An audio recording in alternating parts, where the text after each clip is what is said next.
Ladies and gentlemen, and ladies, cats and dogs, children of all ages and everything in between, welcome, welcome, welcome, welcome. You know who it is. It is the kid, Unc Just, aka Uncle Pizza. The pizza freak, always resonating at that pizza frequency. I love talking about pizza. I love making pizza, but mostly I love sharing pizza with mother stinkers that I give a ship about. Yes, literally. Breaking bread with people that I care about. And I have a sneaking suspicion that you too, my friends, you also resonate at said pizza frequency. Or why else would you be here? I'm so excited. We've been waiting for this. After the pre-launch, Leaven Foods Microbes, and then after the sourdough, I guess it was, no, we had the science of sourdough, and then we had the pre-launch, and then we had the post-launch, and then we're talking about the models. Here tonight, we are taking the foray into the free mix classes, microbe classes, Neapolitan class. So Noel is really excited. We're all really excited. Cam and Jimmy and Noel and me, we're all excited. We're all excited about bringing these microbes to market. And so what we want to do is figure out how to make them accessible. This is an open source pizza party / Noel doesn't want me to say party, but this is a class. We're going to be doing a mix today. Noel's going to be talking about, we're going to talk about the hydration. We're going to be talking about the mix. We're going to be talking about that. He's going to be using the new Ooni Halo mixer, which is pretty dope, a little spiral mixer for your tabletop that Ooni has released. And also we're going to be cooking, I believe, in the indoor Ooni oven. I don't know what that one's called. The Karu, the Coda, I don't know. It's like me and the flowers. I don't know Galahad from Lancelot. I know AP and bread. So that's the nature of the bees, people. Thank you very much. If you've never been here before, welcome, welcome, welcome. If you have been here before, welcome back. You know the deal. We want to bring pizza to the people, and we're really excited about the new sourdough microbes that Leaven Foods is trying to bring to market, or is bringing to market, excuse me. And we want to kind of go on this journey together. So we talked about this open source idea of kind of exploring it together. Let's all go through the process. Leaven Foods has a lot of good info and calculators, and they've got all the stuff on the website that is going to build this pizza community together, so we can share really great tasting pizza and bread with people that we give a ship about.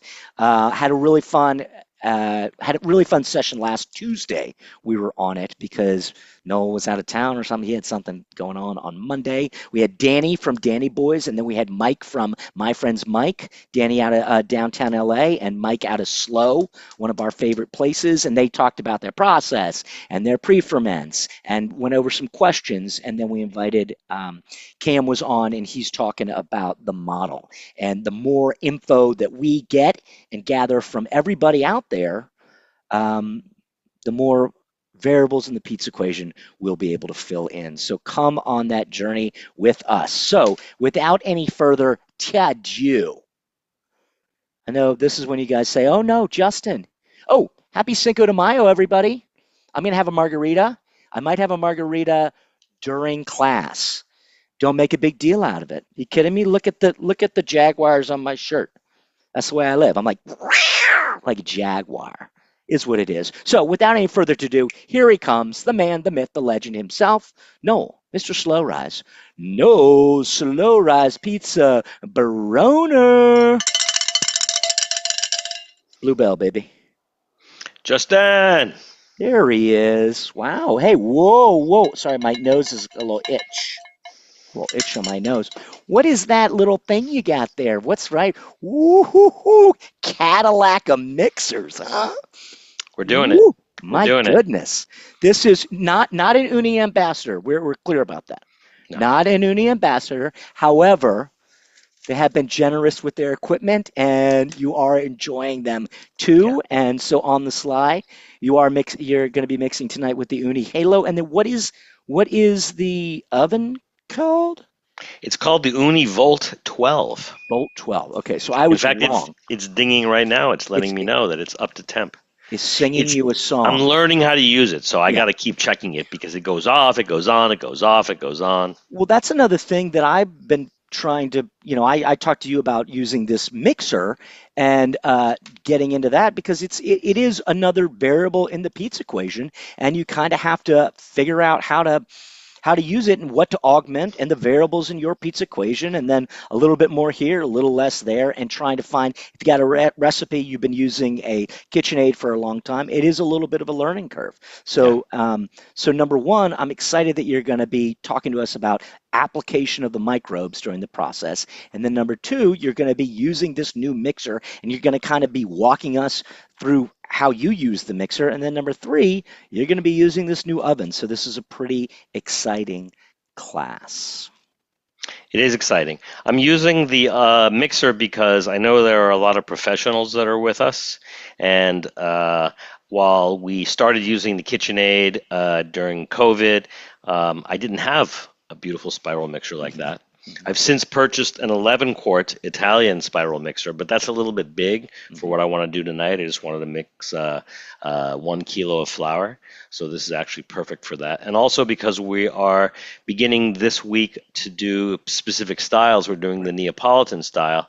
This mixer is very gentle.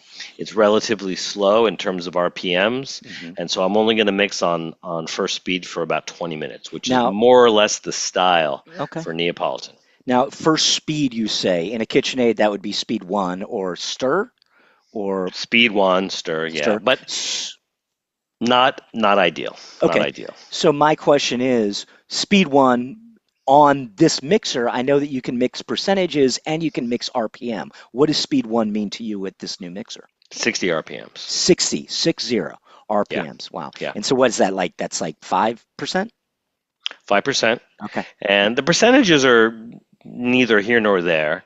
But you can set this up however you want to set it up. Mhm. I like to know how many RPMs I'm on because Yeah. that's actually what I'm always looking to find out. I always measure all my mixers to see how many RPMs on first and second. Yeah, well, I mean, in the old, our book, the advanced guide, their kind of window is first speed is 100 RPM, second speed is 200 RPM, traditionally within that range. Do you find that true with this? No. Interesting. Okay. In fact, I have no idea what you're talking about. What are you In the talking about? in advanced bread and pastry, they're talking about Ah, using I a see, I see. mixer, and they say speed one traditionally is about 100 RPM, and speed two would be That is 200. news to me. That is So, news to me because well, I feel like maybe every mixer is different. well, maybe you need to do a little bit of Ah, you're right. research. Well, I Justin, mean, your mom brought you that book for your birthday. I didn't know you'd it even was a cracked it long open yet. time ago. Yeah, It was a well, long time ago. yeah, yeah. I mean, it's been sitting there. Good It's to know heavy. you're a reader. Good to Well, know. no, no, no, no, no. I had ChatGPT read it to me because, I'm great with Whatever it everything takes. except Whatever it letters and numbers. takes. I just use that book as my exercises. It is Oh, very heavy. It is very heavy. oof, oof, oof. You're looking Get the good. low. You're looking Thank good, you. Justin. Thank you. All right. So real quick, can you talk to me about last week? We had some great guests. We had Danny, and then we had Mike, and you kind of talked to them about their process and some of their recipes, and maybe some of the application of the microbes. And we had a nice little tour of Mike's spot up in Slow, my friend Mike's Pizzeria. Can you just wax on that for a moment before we Yeah. jump into this? So last week was the last week where we invited experts on in different styles, Mhm. right? Let's see. For part one of the more recent journey we were on, we invited Jono, John from Napoli. There you go, finishing my sentences again. hey, come on. I think I was okay, but thank you. Thank you for helping me. Sometimes you can't find your words, and I'm just trying to There you go.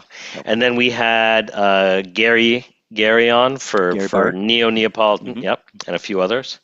We had Lee Hunsinger on to Hmm. talk about some of the ways that people define Neapolitan. He's also a Polish user, which I think is good. Like he's Lee a big fan. Hunsinger, Yeah, yeah, Lee is. Yeah, Lee is. yep, And we're trying to integrate and expose people to pre-ferments using the microbes, correct?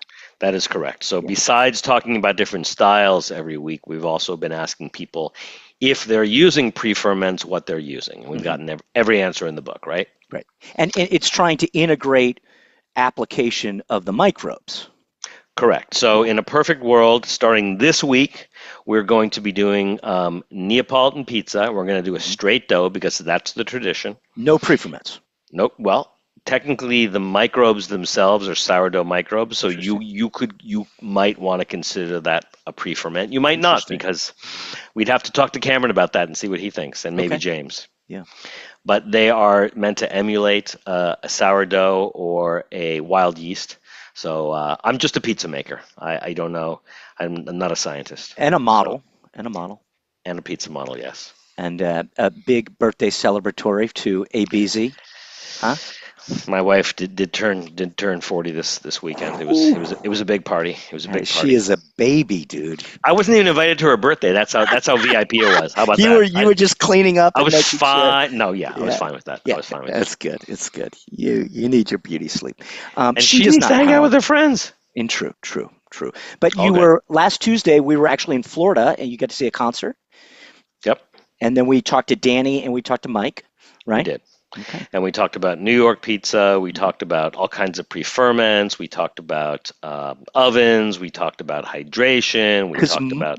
Because Mike is doing something that's very interesting. He's not using a lot of refrigeration, correct? Well, what he's doing is he's not using refrigeration at the factory set temps. He is doing what I'm doing, which is kind of like using his retarder and his refrigerator, and he is using temperatures not at 40 or below, but at 40 and above, which I think is really powerful. Good. All right. Very, very fun. So that's a wrap up. So why don't you just tell me what we're going to do today, bud?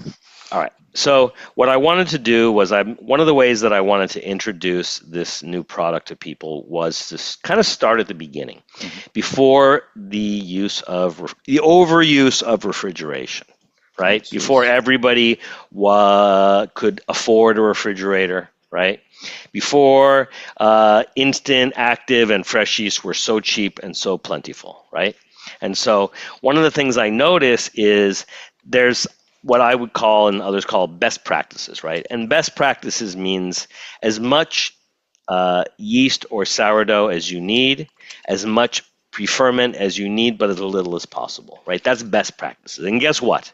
I would venture to say that 75%, if not more, of the professional pizza makers out there do not subscribe to best practices. They don't. They use too much yeast and too much refrigeration. Okay. And it's not their fault. Nobody ever taught them. So we are allowing everybody who has purchased microbes from us to have a 15 to 30-minute Zoom call with us, and we go over their recipe. We go over their process, and we try to adjust, if necessary, their recipe and process so they are in line with best practices. And that makes it real easy for them to take our microbes and use them in place of their fresh yeast, active dry, instant dry, poolish, biga, pat fermenté, levain, or sponge. I ran out of fingers on this hand. Damn, dude, you need to get more fingers. I got to take this hand out of my other pocket. Don't you dare. All right. Don't. So we're going to start this week. We're going to do a straight dough. And one of the things that I envision for this series is we're starting with the lowest inclusion rate. So let me run you through some rates, and then we can kind of come back and review some of these. All Guys, right? Let's get our pencils, our crayons, all that good stuff. Good. Noel's going to pitch us some notes just as far as baker's percentages here, I believe. Yeah? There we go. Yeah. Okay. So let me give you the working recipe for this Neapolitan pizza, and this will be up on the site this week. And this will be the Leaven Foods site. This will be the Leaven Foods site. Yeah. Now, the reason it's not up on the site now is that we're still workshopping it. Okay. Every single day, I change at least one thing on the recipe to see what happens. Okay. Right? Except for the first day, so far so good. But first days are rough. We all know. First days of school rough. First day of using a new flour, a new mixer, a new oven, all rough. Look, you burn, you learn, right? So, all right, Neo, is, okay, we're at 100% flour. Yeah, so we're using this King Arthur 00 flour, really nice flour. Oh. Like it very much. You can use Caputo, you can use Cinque Stagioni, you can use the 00. Flour of your choice, you can use central milling. This one is a weak 00 flour, relatively traditional. So like a Caputo Blue is around 12.5% plus or minus, I think, a half of a percentage point. So it could be as low as 12, could be as high as 13 of Italian flour, or at least Italian milled flour. This is a little weaker because we're using American flour, and so it's 11.5%. 11.5% protein. Yeah, so that would be considered somewhere between an all-purpose and maybe even a strong pastry flour, which is perfect, which is absolutely perfect. Gives you that nice floury or nice light, fluffy cornichon. Yeah. It gives you a very airy. It feels like you're biting into air. Yeah, it's great. Good. So it's the opposite of chewy. And then the way that I'm trying to bake this in my little Ooni Volt is I'm not trying to get like crazy leopard spots like you see on Insta.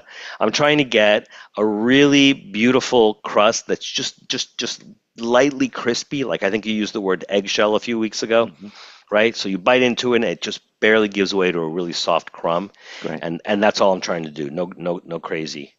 Nothing crazy. Plus, I don't have a wood-fired oven here. I don't even have an Ooni with gas. I would burn that in my apartment. So with the Ooni Volt, it actually works really well. And after the first day, once I got it dialed in, I got a really nice bake on it. But it does have like kind of a quote-unquote Neapolitan setting on there, yeah? No, it doesn't have a Neapolitan setting. But I'm baking at about 800 degrees in just over 2 minutes. Okay. You heard it here first, guys. 800 degrees. So 100% flour. What's our 100% flour. I've been vacillating between 60 and 62. Let's call it 62. Okay, 62% hydrato. Yep.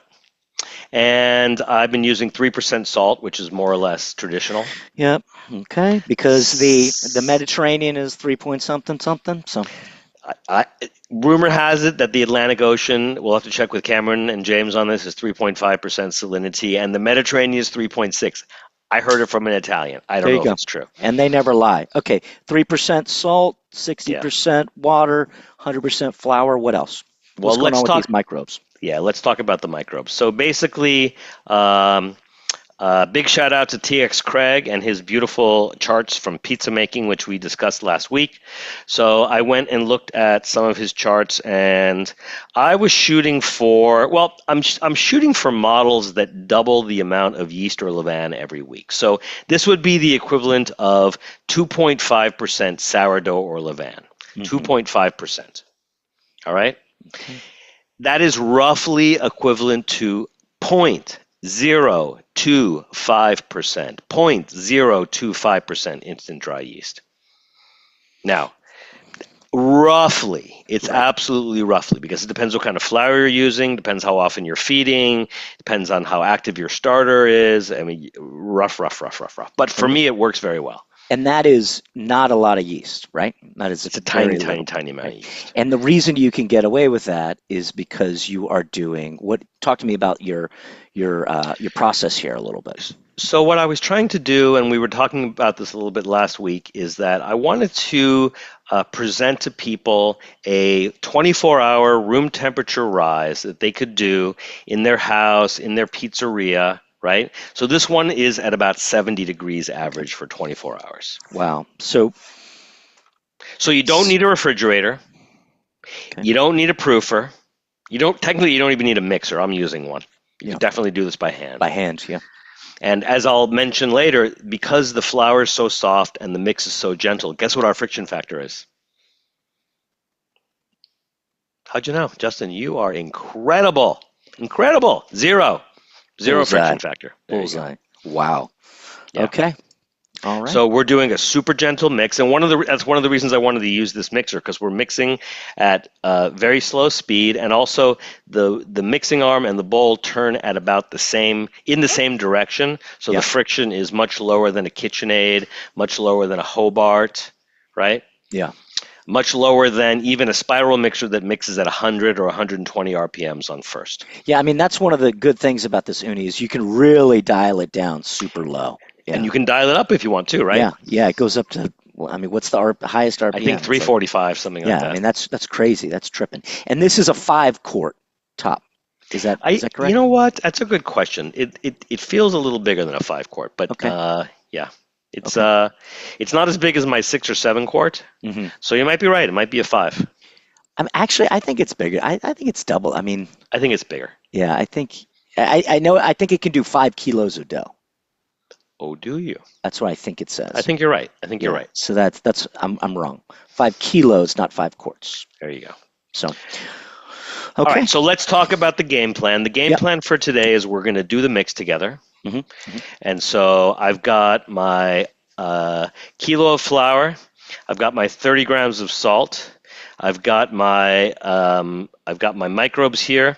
And so basically the math on the microbes, if you're using the equivalent of 0.025% of 1,000 microbes, and you multiply that by 6.5, which is how the dough calculator works on the Leaven Foods website, what you end up with is 1.625 grams of leaven microbes, 1.625, which Okay. is a very, very, very small amount by design. Right. Now, super important, I want people to understand. It's not like I'm being cheap, but I want people to understand the power of sourdough.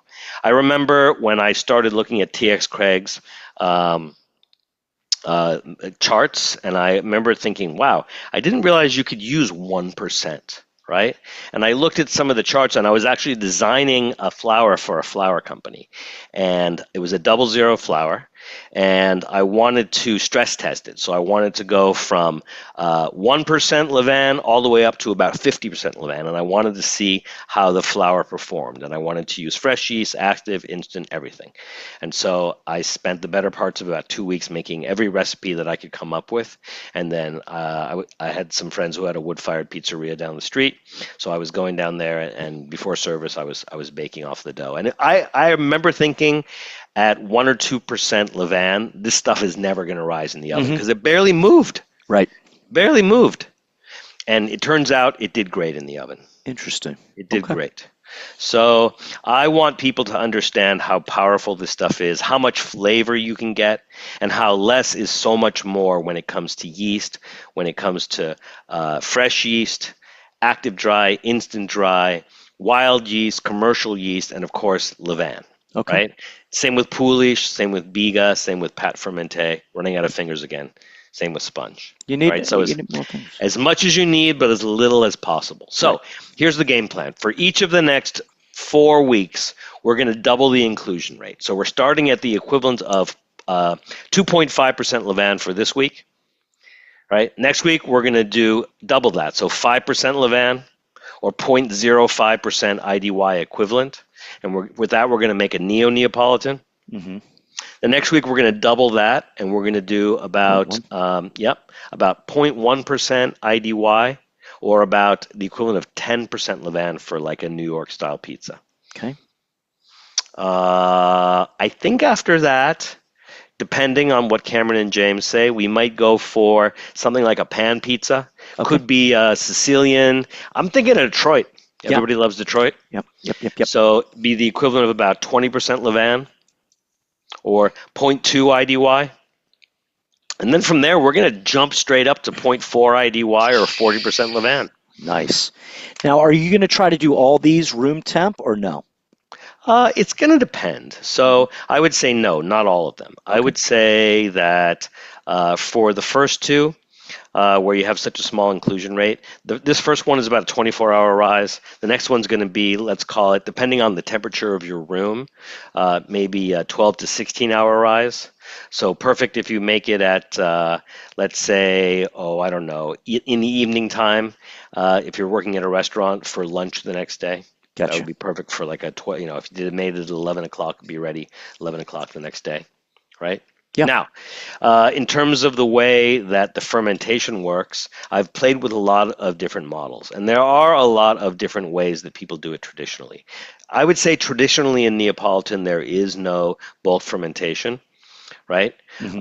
They basically mix it and they ball it Ball it. and they ferment it, and then it goes 8 hours, 12 hours, maybe 16 at the most. Depending. These days, maybe longer. Yeah. But in order for this dough to last 24 hours at 62% hydration, I needed to do about 18 hours of bulk fermentation.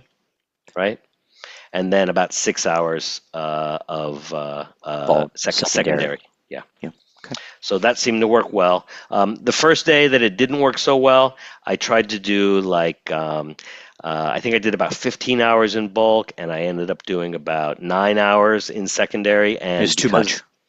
The dough got a little bit slack, Mm-hmm. and it didn't hold up the way I wanted it to.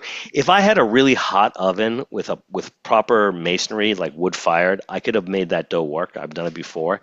But on this little Ooni here, it wasn't performing the way I wanted it to. You really need your dough to be, not so over fermented. It wasn't Gotcha. over fermented. It was really just too slack. Gotcha. And so it was my first time using the King Arthur flour. It was my first time mixing this particular style of pizza on this mixer. It was my first time using the Ooni Volt, and so it was just too many first times for me to make it work. Sounds like a lot of excuses. So why don't we get the one of your favorites and my favorites, the dough cam on, and why don't we get this boat on the show? Well, hold on. Let me do one thing. So I don't have an oven that I can warm up water on. So I have a pot of water in the stove. So let me see what temperature my water's at. I'm looking for about 100. Okay. Okay. Sounds good.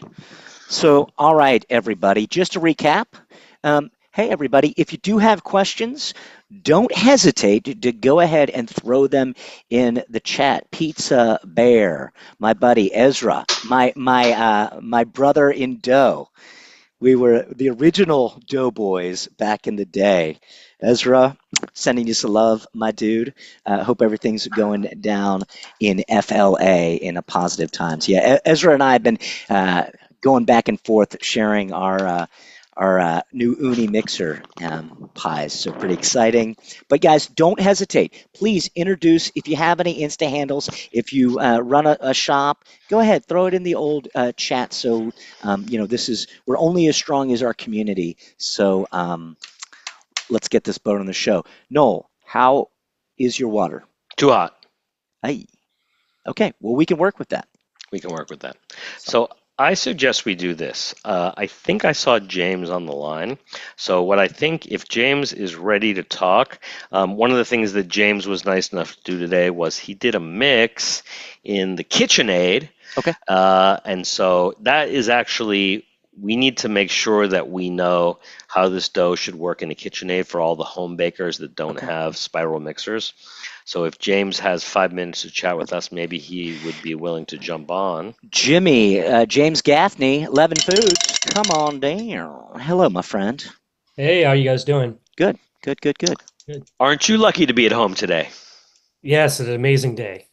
Amazing day. Love to hear it. How are you today? Doing good, and just had a fun afternoon of mixing this recipe, and good. It seemed to go pretty well on the KitchenAid. So good. So how about this? Jump into it. We'll give people a little preview on what I did on my mixer, and then we'll compare it to what you did on your mixer. And Cool. while we're letting the water cool, that will be awesome. And then we'll let you jump off, and we'll get to the mix. How does that sound? Sounds great. All right. So actually, since I trust you implicitly, why don't you walk us through what you did on the KitchenAid? How many quarts is your KitchenAid? It's a 4.5. 4.5. So one of the smaller ones. Yeah, and so I mixed, I think it was 650 gram flour batch. Yep. So I think that was something like 325 grams of water, 19 and a half grams of salt, and then 1.1 grams of the leaven all-purpose. So I did the sourdough version. Good, me too. And so just briefly, what I did was mix the flour and water, 5 minutes on speed 1 to incorporate.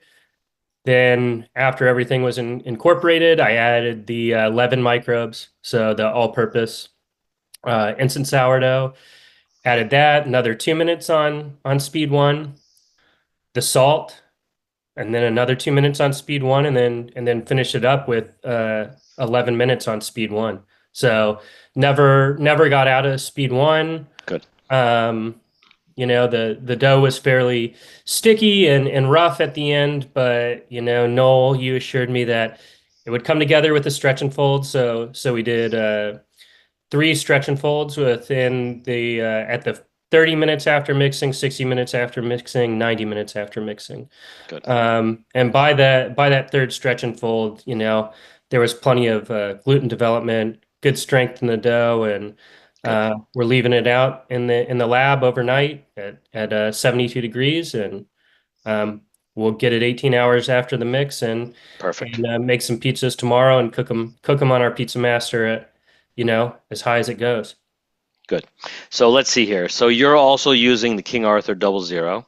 Correct. Yeah. And every flour is a little bit different. Obviously, the Italian brands are a little bit different. Central Milling makes a couple of Tony G inspired 00s, and those are a little higher in protein, I believe. So depending on your the type of flour that you're using, depending on the manufacturer, your hydration will differ, of course, right? Yeah. Yeah. So we were at the 62%. So it was around 325 grams, I said, but I can't remember exactly. That's all right. That's all right. As long as your baker's math was in line with mine. Yeah. That sounds good. Give me 1 sec. I'm going to actually transfer some of my hot water into another container real quick. I'll be back in 30 seconds. Justin, hold down the phone. You know that I will. So you did the mix in the KitchenAid. It came together. How long? And it's still sitting out, correct? Yeah, it'll be sitting out till tomorrow afternoon. Great, Yeah. great. Cam, are you there? You want to jump on and show us the dough? You just showed it. Will you come back on for a second? Cameron Martino, ladies and gentlemen. Cameron Martino. And here is the dough. Look at that. Can you take the lid off in the old Cambro? Oh, dang. Look at that. Looks pretty good. I see some little micro bubbles growing. Good. That means the microbes are doing the dance. Excellent. Very exciting. So I've only ever mixed Neapolitan pizza in a double diving arm, a single diving arm, a fork mixer, and on some occasions a very, very, very slow spiral, even slower than this one here. So the idea is that in general they mix to full gluten development, but they mix very slow and low. So that seems to be the way it works the best for them. I've mixed it by hand and gotten really good results as well. So I don't really actually think that it's so important what kind of mixture you use. I do not get great results on a Hobart style mixer because I feel like it beats up the dough too much. Planetary, right? yeah. Yeah, planetary mixer. And so I've gotten okay results using a KitchenAid, but what I tend to do is to mix to way under the point where it's fully developed. And James, just like I instructed you to do, and I'm sure you did, mix to like 60%, 50%, 40% of gluten development, and then finish by hand, and you get a really, really, really nice result. He had an extra stretch and fold in there, didn't I hear that correct? Well, there's no such thing as extra. Oh, okay. Because basically, depending on the style of dough that you're doing, we said that we were going to do 2 stretch and folds, but that's only because I've done this mix 3 times now, and I've gotten it down to the point where I think we can turn it into a recipe. But I haven't done it yet on a KitchenAid, so I left it up to James. James has been making bread and pizza for a long time, so he knows about gluten development, he knows about mixing styles, so I trust him. Nice. Yeah, and what I would say about that dough coming out of the KitchenAid was, for most other dough types, you would have questioned taking it out that early. It was very underdeveloped, but it came together quickly with those stretch and folds. So I think 3 seemed to be good for the KitchenAid and that protocol. And when we put the recipe up on the site, we'll that's what it will be included with. So Awesome. the 3 stretch and folds, it'll be adapted to the KitchenAid for all you guys at home. Yeah, because we want to include everybody. We don't want to be excluding anyone. And this is a process that we're learning too, and we appreciate everybody sticking with us. So, all right, Jimmy. Well, thank you, brother. Maybe we'll see you back at the end. Okay. All right, Noel. There we go. The dough cam. Dun dun dun dun. Pretty neat. Excellent. Look, so I can see the what's it, the spiral, the curly Q, and then what's the This is the breaker bar right here, which is really beautiful, and it unscrews, which I like. Both of these come out. The bowl's removable. There's a whisk in there. There's a paddle in there. It's a really nicely designed mixer. Okay. Big fan. Yeah. It's cool. Also, just for the record, I am not an Ooni ambassador. I try not to have any kind of affiliation professionally with specific mixers because I don't want people to think that I have any conflicts of interest, whether it's flour or equipment or anything at all. I mean, I do have my favorites, and I'm pretty upfront with ones that I like, and I try not to be so upfront with ones that I don't. But people have made me all kinds of crazy offers to, they want to hire me to do this and hire me to do that. I just don't want to. I don't want people to think that I'm shilling for any particular company. Noted. Thank you, sir. All right, let's get this boat on the show. All right, so here's the plan, and then we're going to do it. We are going to spend about 5 minutes mixing on first speed. That's going to be mix 1, and we're just going to bring the dough together. All right, then we're going to stop it. We're going to temp it. And then we're going to continue mixing. We're going to add the microbes, mix for about a minute. Then we're going to add the salt, mix for another 2 minutes. And so the first mix will be 5 minutes. The second mix, including all the additions without stopping, will be 15 minutes. So about 20 minutes total. Okay. Now, as with James's mix, we are not going to mix to full gluten development because that's not what I'm trying to do here. We're going to probably mix to about 70% of gluten development and finish with stretch and folds. Plus, and this is really important, if you've taken my other classes, especially the intermediate especially the intermediate class, you know that you never need to mix to full gluten development, especially if you're going to do a long bulk. And how long is our bulk going to be, Justin? It's going to be like all night. It's going to be all night. It's going to be like 18 hours. So you build a lot of strength in bulk and structure. Mm-hmm. All right. So if you overmix your dough, and then, especially with a low hydration like 60 or 62, right, you risk having a dough that's either too strong or that develops a level of chewiness that is more bready than it is like Neapolitan pizza. Yeah, because I didn't really know what I was doing. I definitely overmixed some of that dough, thinking I needed to race to a pumpkin, and then I was eating leathery pizza, which is not something you want to do, guys. Not something you want to do. All right. So, what are we going to start with? Your water? Yeah, so just so we know, I want usually for people who've taken my classes before, I usually don't mix very hot, and so right now this water is 115 degrees. Yeah, it's very warm. Because here's the thing, I actually want this dough, because it's sourdough, to start out at 80, 85, even higher, right? Because one of the things we know about sourdough is you got to get that dough kicking first thing. And so I want to put a little bit of fermentation on the front end.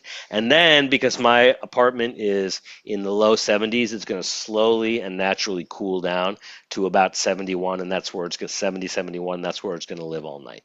In fact, it might get cooler in here. It might get down into the, let's say, mid 60s, which is fine too, because in the morning it'll get warm again. And so I would say, when I say about 70 degrees, that doesn't mean it has to be 70 degrees when it comes out of the bowl and 70 degrees the whole time. I just mean that's the average. All right? Okay. So let's do this. Let's take, I already took the temperature of the flour. So the flour was about 75.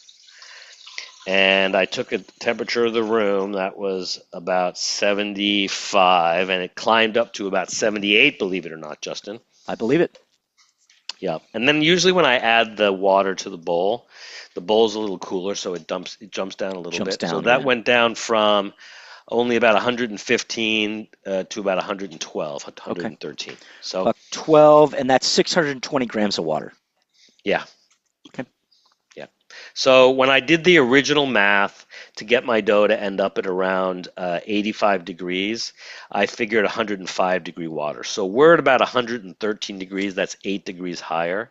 So for every 3 degrees you are in terms of your water temperature above your desired water temperature, it raises the dough 1 degree. 1 degree. Okay. Right? So if we're 8 degrees hotter, let's call it 9, it'll raise the dough 3 degrees. So we're still, even if we end up at 88 degrees, which I don't think we will, but even if we do, we'll be okay. Because like you were saying, you want it to really activate the microbes. Sourdough. Yeah. If you were mixing a dough like this that was, in general, like a commercially yeasted dough, you're redlining your dough anytime you end up over 78 or 80. Yeah, that's crazy. Yeah, it's crazy. Over fermented. Yeah, but sourdough is very forgiving like that. All right, so here's what we're going to do. I'm going to take my microbes and I'm going to put them aside. Right, they're going on a vacado, right? I'm going on a vacado. And then I'm going to take my kilo of flour, which I already measured out. I'm going to do my very best to get it into the bowl Yeah, don't. without spilling any.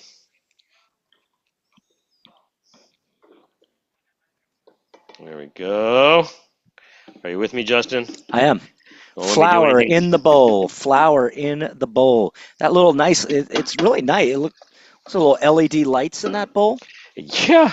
That's cool. Apparently, Christian was a former photographer, so he put some beautiful little lights in there because I don't know about you, but I've done some of my best mixing at night, and I cannot see a thing. I can't see anything in the day, at night, whatever. Good. All right. So water in first, then flour. We're going to do a 5-minute mix at 60 RPM.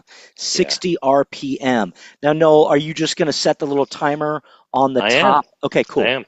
Cool. I'm going to set it for 5 minutes, and then I'm going to always write down my start time. Okay. Justin, I got 5:40. Yeah, 5:40 p.m.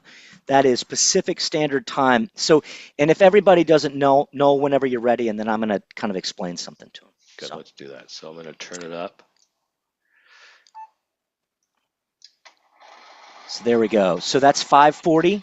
We're going to go for 5 minutes. So the Ooni Halo, it has like just one button, and then one big knob, and that you turn up and down, and then it has two little buttons, and the first button is for the RPM or the percentage, and the second one is for a timer. So you can just set it for 5 minutes, and you can set the speed too. How do you know all this, Justin? There's a lot of stuff on YouTube. No, I've been mixing. I've been mixing with it. It's very good. It's a fun, and what's great, like I like to scrape. You know what I use, Noel? I have no idea what you use. So I have one of those long. I think they're like a Vitamix spatula. So they're very long, thin, and it's really hard plastic. Yeah. And I just kind of sit it there right along the edge. Ooh, I like and that. it just cuts all that stuff right off there. Cuts all like that that stuff right off there. That's a good technique, Justin. I don't know how you do it. In this first 5 minutes, you're just looking for that incorporado, yeah? Yeah, I'm not looking for gluten development. No. I just wanted the dough to incorporate a little bit. Mm-hmm. So this mixer does a really good job so far. It's very gentle, right? Which is really important for Neapolitan style pizza. It's got generally I've found one of the lowest friction factors of any home tabletop mixer that I've used. So that's really important because I do a lot of intensive mixing, and so I hate when sorry to use that word. It's very difficult when you're trying to mix a dough and it's hot in your kitchen and you're using 33-degree water and you're still overshooting your desired dough temperature by 5, 10, 15 degrees. So, but you can really get away with this super slow, gentle mix because the hydration percentage, correct? Well, you can. I mean, the hydration is relatively low. Usually we're at our minimum hydration, unless we're doing like a cracker crust, is about 65%. Mm-hmm. I rarely dip as low as 60 or 62. Mm-hmm. But that's traditional for Neapolitan. And I know some guys that go as low as 57%. But, when you're doing a room temperature rise, sometimes you don't need very much hydration because the dough gets a little soupy or difficult to work with. From the time and from the warm temperature, Right. Relaxed. Relaxed. Super extensible. Yeah, so so far we've been mixing about 2.5 minutes. Great. Yeah, you can see it really working it. One thing I love about this mixer is how aerated the dough gets. Don't you think? Yeah, I do. Well, I try not to, but I've really seen improvement in my my crumb structure. Isn't it incredible? It's pretty nice, yeah. Yeah. Just in the couple weeks that I've been messing with it. Yeah, I've worked with a bunch of clients over the year that have gone from a Hobart or a planetary style mixer to a spiral, and I've gone in there and helped them kind of rejig their dough, in like 24 to 48 hours, it's night and day. It's discernible difference. It's discernible difference. Absolutely. Yeah. All right, so when we get to 5 minutes, Justin, we're going to stop the mixer. We're not going to call it an auto lease. No, we don't need it. We don't do that with it. We're going to get a temperature, and then we're going to add the microbes. We're going to mix for 1 minute, Then we're going to add the salt, mix for 2 minutes, and then total mix time, including first and second mix, is going to be 20 minutes. Okay. All right? Good. So And after again, we've added the salt, yeah. we have about 11 minutes left to go. Yeah? Yeah. Is that correct? Yeah. And so this class is Or going to 12. concentrate more, a little more on the mix, really. I'm not going to go over balling techniques. I do that in other classes. I'm not going to go too much into bakes. I'll bake a few pies for sure. Yeah.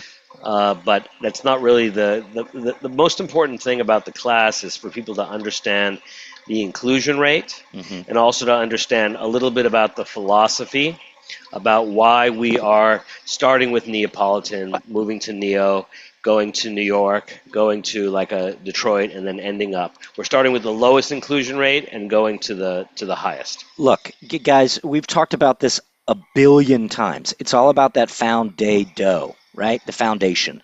If you don't have a solid foundation, how can you build upon it? So we're starting with the original, the OG, and we're going to use the tools that we've got at our disposal right now, including the new microbes, the Leaven microbes, and we're gonna baby step it together.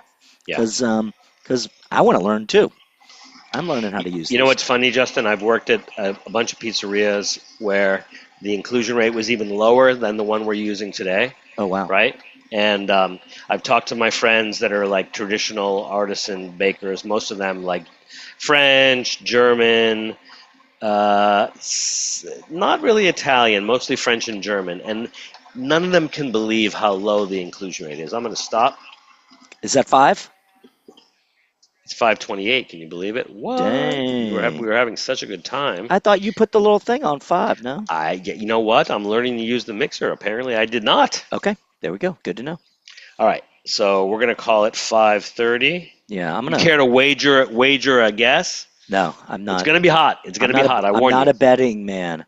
Good. I'm gonna just spotlight this real quick for everybody. All right, look at that dough. While you temp it, tell us what you're looking for in there, and tell us what you see, please. Well, I just want to make sure that all the flour and water are incorporated, and I don't really see too much in the way of unincorporated flour, so I think we're good. Okay, great. Bum, bum, bum, bum. So this is a crazy, crazy, crazy high temperature right now. It's 97 degrees.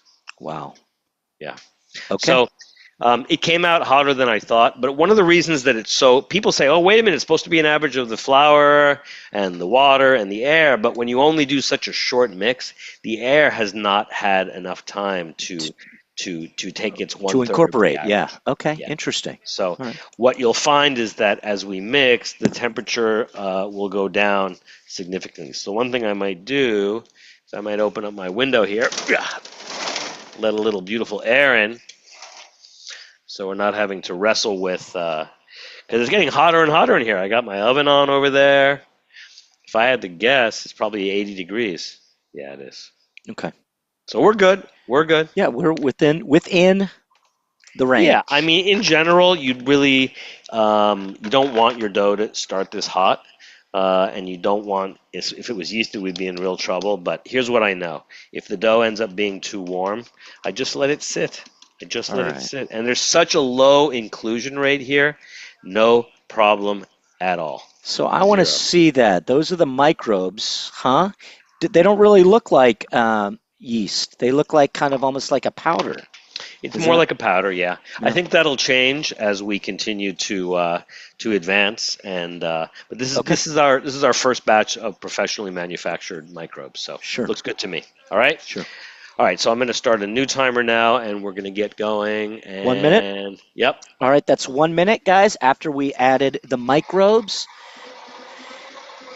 1 minute, post-microbe addition. Good, so you I can really see, love, yeah. What do you really love, Justin? I just love watching this mixer and how it includes. Now, did you kind of put them on the outside? Is there? No, I didn't put. I just kind of put it wherever. Put it wherever. I'm not too concerned. You know, I might even mix for 2 minutes. I don't want to see the microbes all clumped up, but gotcha. I think this dough will incorporate the microbes nicely, and then I'll put the salt in shortly thereafter, and then we're going to be mixing for a total of 15 minutes. Okay. All now right? You're just using just kosher salt, correct? Mm-hmm. Yeah. Nothing too expensive. Yeah. Okay. No Malden. No. No cell Gris. Nothing Hey, too chunky. You ever mess with put a little like smoked Maldon in there? No. No smoked salt. No. Don't. I have used some flake salt before, and and it didn't really. It's not worth it, dough, right? well, if I get cell Gris for pretty cheap, but if it's too chunky and the dough's too cold, it might not melt all the way. Won't How about that? incorporate. Yeah. What? Yep. All right, so it's just over a minute right now. I'm looking into the bowl. I can still see a little bit of microbe here and there hanging out, but not too worried. So you can kind of see over a screen right there that the dough is kind of climbing up the dough hook, and that can be a big problem with the KitchenAid, especially that the dough will not mix evenly. But because the bowl is spinning, even though the dough is climbing, it's still not holding one piece of dough up and letting the rest of the dough kind of undermix below. It's a pretty even mix. So gotta love a rotating bowl. Yeah, that spiral is pretty beefy. I mean, it's moving stuff around. Yeah, it's nice. And the breaker bar is good too. It helps a lot. Yeah. Some spiral mixers don't have a breaker bar. Yeah, I see you adding the salt now, huh? Yes, sir. After 2 minutes. Great. So for everybody that's keeping, for everyone that's keeping score, we did 2 minutes with the microbes, and now we're going to do 2 minutes with the salt, correct? And I guess it doesn't matter. We're just done. That's it, We're right? done. Okay. Yeah. So. Should be good. And it's all just at 60. It's all just at 60 RPMs, yes. 60 RPMs, everybody. Yeah, Ezra's just making an observation saying to him the first few minutes of the mix resemble a Bigga.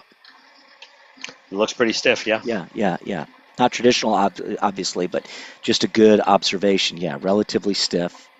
Yeah. And it's just doing the dance. So can you tell me what's going on? Can you show me maybe some of the doughs that you've got? That you did yesterday or any of that stuff?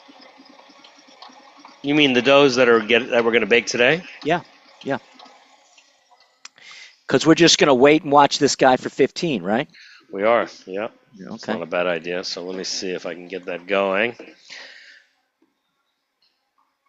All right. Let me get these doughs going. They look really nice. So I've got 6 250-gram dough balls. Okay, wow. Turn them to the side a little bit. Can you see? Oh, yeah, those look great. Can we see the under? Can I see the bottom? No, you cannot.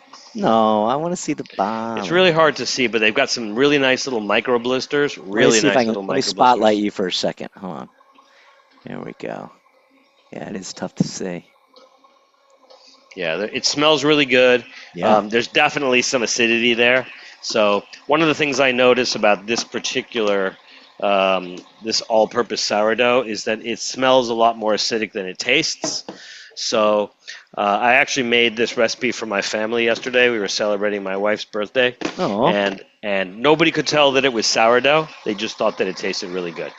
So that's actually what you want. So are you, just real quick on that note, which microbes are you using? These are the all-purpose, not the San Francisco sourdough. Okay. So for anybody that's on the website, on the Leaven Foods website, we're using the AP, the all-purpose microbes. Now I could just as easily have used the wild yeast. Uh-huh. They both perform really well, but at such a low inclusion rate, I wanted to see how sour it would get, and it's really not sour at all. Great. It just has kind of a perfume of acidity, but absolutely no acidity on the tongue. Okay. And that makes sense for such a low inclusion rate. Probably if we had let the dough get really warm, or we had done a quicker dough at a higher temperature, you might have gotten more acidity. Mm-hmm. But these are things that we'll be trying out in the future. We've got some 4-hour and 3-hour pouliches that we can do, and that'll probably blast the acidity a little bit. When we release the San Francisco sourdough, that's going to definitely blast the acidity for people who are looking for that. A little bit more tang, huh? A little more tang. When we go longer on the fermentation, especially when we get to the like the Roman style 85% hydration, we're going to do a fusion of the all-purpose, and the wild yeast. Oh, wow. Okay. Mix them. And so you get the best of both worlds. Yeah. Great. Good Yeah. deal. Gary's got a good question. Our buddy Gary at Judo. Noel, any difference between the retail 00 King Arthur and the professional 00 King Arthur? That is a good question. So the answer is not that I know of, but there always is. And the reason for that is that usually they're milled at different mills.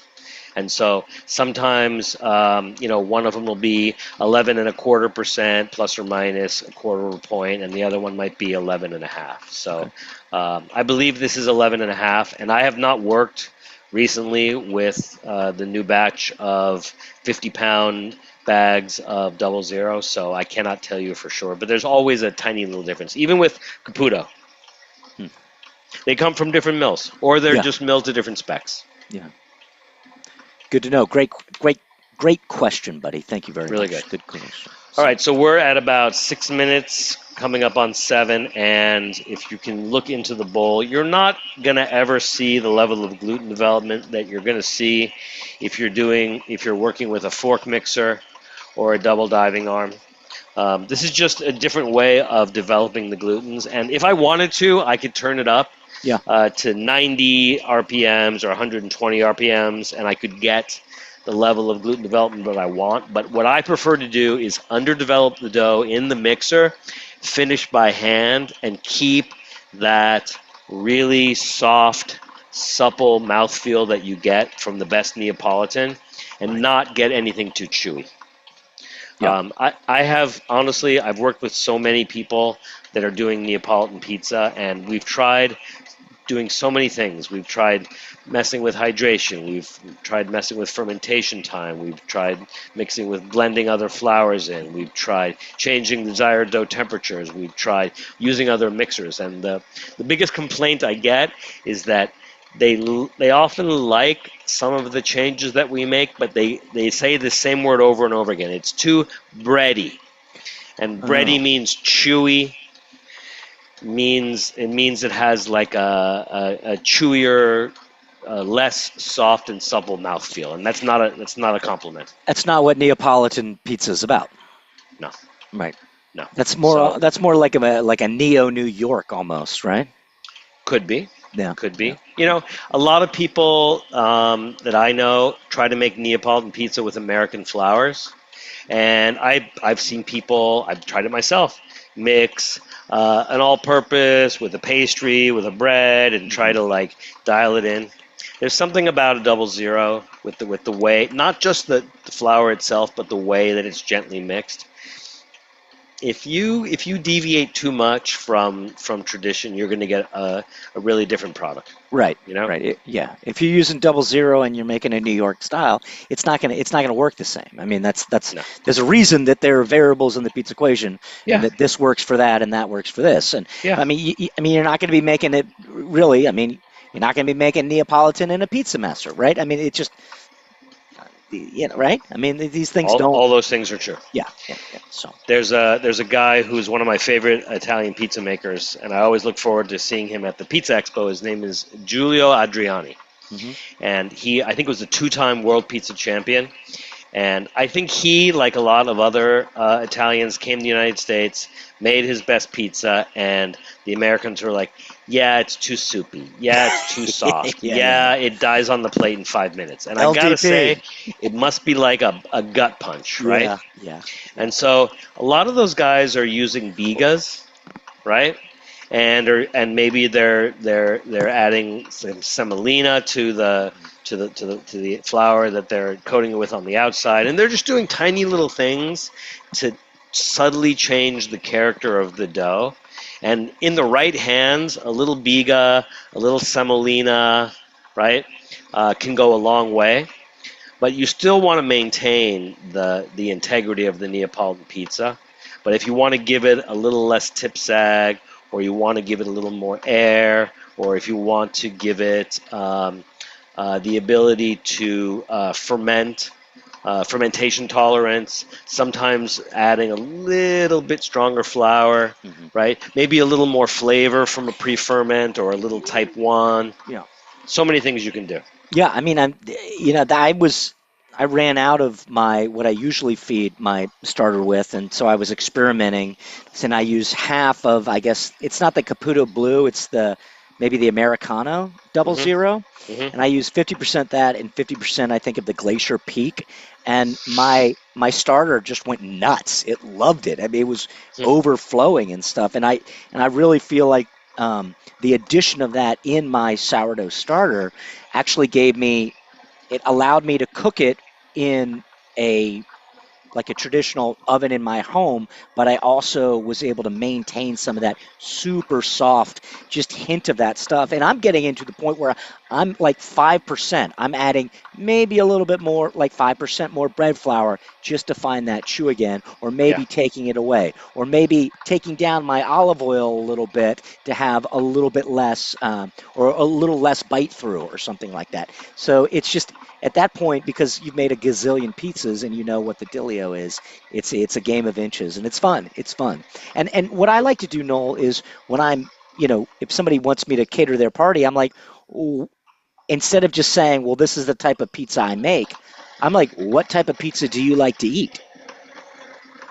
Absolutely. That's You what you know, want to do. what do you like? You like Neapolitan? You like we break out the Ooni. You like a traditional more New Yorkish. That we're doing it in your oven.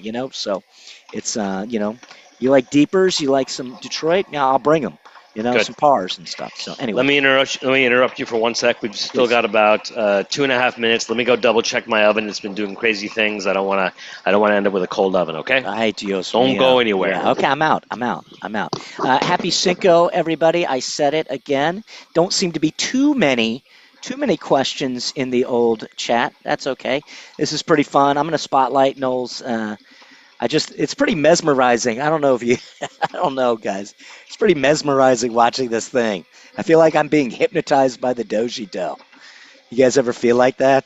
My wife will come in when I'm mixing. She's like, "What are you doing? Why are you just sitting there staring at the dough?" It's mesmerizing. I think all my fellow pizza freaks out there know exactly what I'm talking about. So fun, fun, fun. Look at that thing go. Look at her go. Slow and low. That is the tempo. So I can't believe it. It's using 100-degree water here, guys. I'm interested to see what that temperature really is going to come out. Noel was assuring me it would be somewhere between 80 and 85-ish, but because we're using the microbes. So Ezra, he's saying the overall mix time is about 20 minutes. That includes the first 5, and then we did add the microbes 2 minutes, add the salt 2 minutes, and then we're just letting it go, all on 60 RPM. All on 60 RPM. So total mix time 20 minutes. We're going to stop it and do some. We're going to temp it and maybe 2 stretch and folds, or maybe depending on what Noel stinks. Yeah, so we got about a minute to go. And again, let's say our desired dough temperature was 85, and let's say it goes crazy and comes out at 93. Ask me if I'm worried. Noel, are you worried if I am you're not worried at all. okay? Okay. Jeez. Because You the didn't even. inclusion rate is so low, right? We're 2%, we're still in the 2.5% green zone. Levain. We're still in the green zone, At right? 2.5% Levain at 70 degrees, I could let it go 24 hours, no We problem. You are gonna I let it. am, I know. That's the beautiful thing, Yeah. you know? I'm gonna the next week we're gonna do a 5% Levain equivalent, and it's Yep. gonna be beautiful. I'm looking forward to that too. And that will That's be gonna fun. be a little more sour, and it's gonna be about half the time. Oh, great. Okay, yeah, that'll be exciting. And that's more of a traditional New York-ish mix. I would call it not a traditional New York-ish No, mix. I oh, would that's say that's Neapolitan. Sorry. that's neo-Neapolitan. Okay. So Yeah. we talked about that a little bit 2 weeks ago. Hmm. So, that's got maybe a little higher hydration. It's got maybe a little mix of flours, maybe a little bread flour with the 00. It might be cooked at a slightly lower temperature, maybe not even in a wood-fired oven. So there's a lot of subtle differences. I mean, I know Italians that are doing neo-Neapolitan. Maybe it uses a pre-ferment. Hmm. We're going to do a straight dough this first week. and then we'll get into a Polish and a Biga in coming weeks, and then Great. we'll double back and we'll do Levans and Polishes or wild Polishes or sourdough Polishes. We're gonna really have some fun. Yeah, I know we always get those questions about the difference. Why use a Biga? Why use a Polish? We do get that. All right, so here's what we're gonna do, Justin. Talk to me. I'm gonna say that the bulk fermentation is starting at 6:05. 6:05. So in 30 minutes, we're going to do a stretch and fold. That's right. If we're still on. If we're still on. If we're still on. We might be. We can make some pizzas. I'm excited to see. You better drum roll that stuff. Al Blue Bellet. You got to give me a little temp check. Yeah, it's going to be higher than I want, but it's, again, not going to be a problem. Ladies and gentlemen. Not so bad. 91 degrees. 91. Yeah. Write that one down. Yeah, that's one of the highest. I don't think I've ever come out at 91 degrees, but I also have never had to heat my water in the stove before. Right. In the oven. I mean, there's a time and place, right? There's a time and place. You know what? Here's the thing. If I was mixing with 0.4 IDY like we did for the Roman, right? Be a little I'd concerned. be in big trouble. Yeah. I'd be doing stretch and folds in the walk-in naked. Okay. Nobody needs to get out of my head.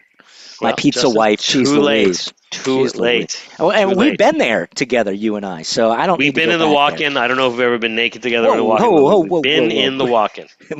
Doing stretch and folds. Oh my lord. Yeah. We've done it all, Justin. What is going on? Yeah, I feel like we're getting a little echo somehow. Yeah. Hold on. I'm gonna turn that off. Okay. All right. There. Turn it on. Turn it off. Turn it off. There we go. Is it off? That's a good-looking guy. Look at that guy. Yeah, it looks good. All right, so I'm gonna pop this up. I'm gonna give it a little scrapety scrape, and I've Copy got that. my Cambro container ready to go. Little half pan. Just gonna scrape this dough off. So without doing a window pane test, honestly, I would say we're barely at 50% of gluten development, but Okay. 50% for this style is way better than 100%. Because Okay. I don't like overmixed dough, and I don't like overmixed Neapolitan dough. I don't Certainly. like overmixed anything dough. Okay. So it's always better to undermix and finish with stretch and folds, right?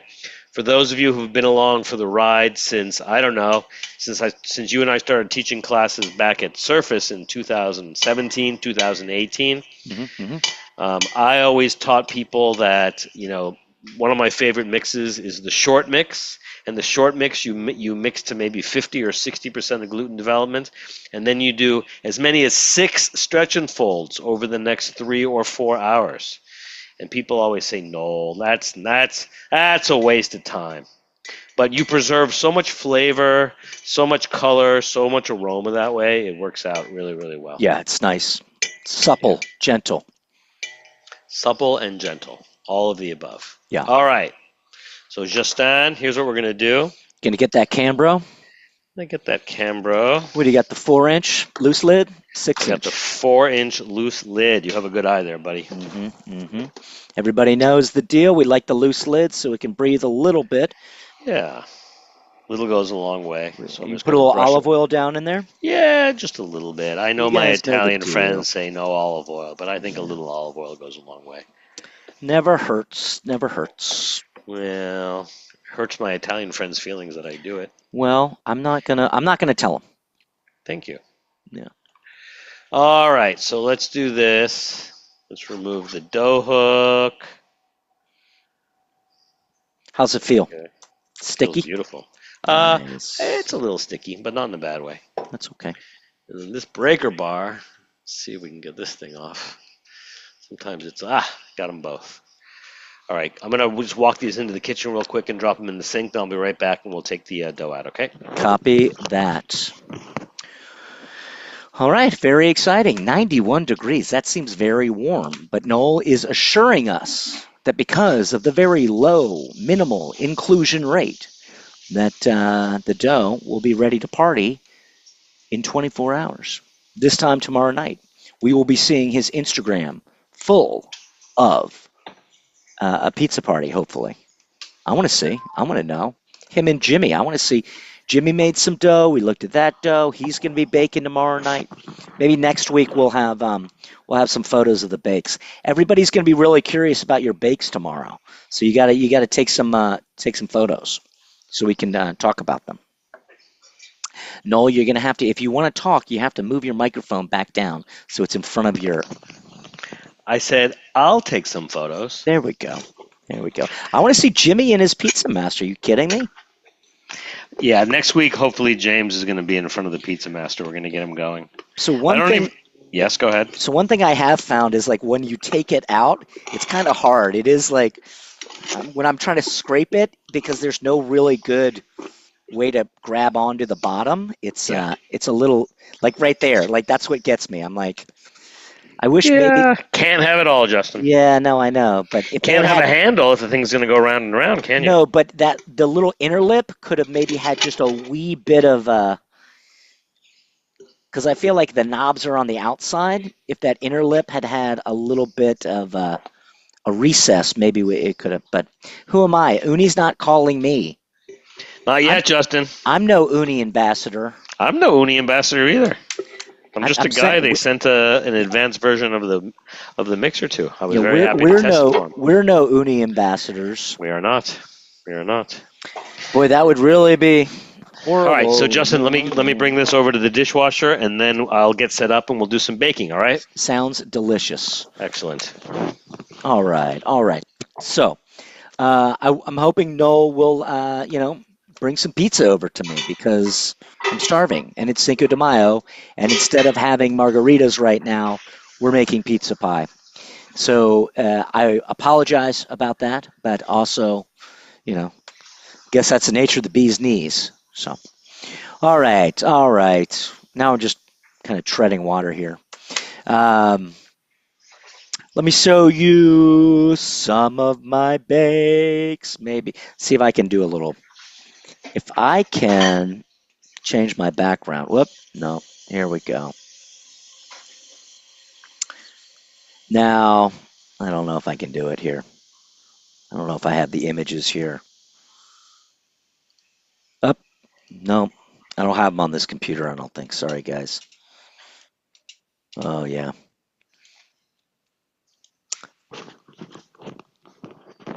Hello. There he is. All right, so I've got a timer. Actually, I don't have a timer set. This dough has been out for. We say 6:05. Yeah, 7 7.5 minutes. So we set a timer for maybe 22 minutes. Yeah. Thank you, sir. We move a few things around. I'm gonna get the mixer put away. All right. All right. So, do we have any questions about the mix? No. Do you have any questions about the recipe? Maybe no margaritas, but margaritas. Yes, I love it. Thank you, Brian. We're going to have a margarita pizza. Queen of Savoy. So that's what I call my margarita. The Queen of Savoy. Queen of Savoy. I like it. How heavy is that jam? This mixer? Mm-hmm. I don't know. It feels like about 30, 35 pounds. Holy. Yeah. Oh, jeez. Oh, my gosh. You have the same mixer. What are you asking me? Hey, just tilt them towards so they can see that knob real quick. Really like that knob, don't you? Yeah, hey, nice knob. It's a nice knob. See what I did there? The design in general is beautiful. It is a good design. They did a really good job. Thank you, Brian. Yes, no margaritas, but maybe margaritas. Thank you, sir. All right, so let's do this, Justin. I'm going to turn this guy back on real quick so I can make sure that we can see. There we go. Look at that. All right. So I'm going to set up my desk again in a new way. So here's the idea. Ready? Yes. I got this little baby peel. This is a 12-inch. Oh. About 12 by 14. So this is gonna probably go over here. Actually, way over here. And then I'm going to stretch the dough over here. And then you're going to move it to the peel? And then I'm going to move it to the peel over here. I'm going to top it over here. I'll give it the little pinch that I do, and then I'll walk it in. Okay. Slide it into the oven. And I'm going to try to not babysit it because I wish I have a funny feeling if I got the settings right in this oven, I might not even have to turn it. Mhm. But so far, I've had to turn it. So Well, you're um, learning. I am learning. All right, so let's see. I'm going to keep it real simple. Also, my wife is doing a Zoom in her room right now, and she just got back from being out of the country for 3 weeks, or out of the state for 3 weeks, both state and country.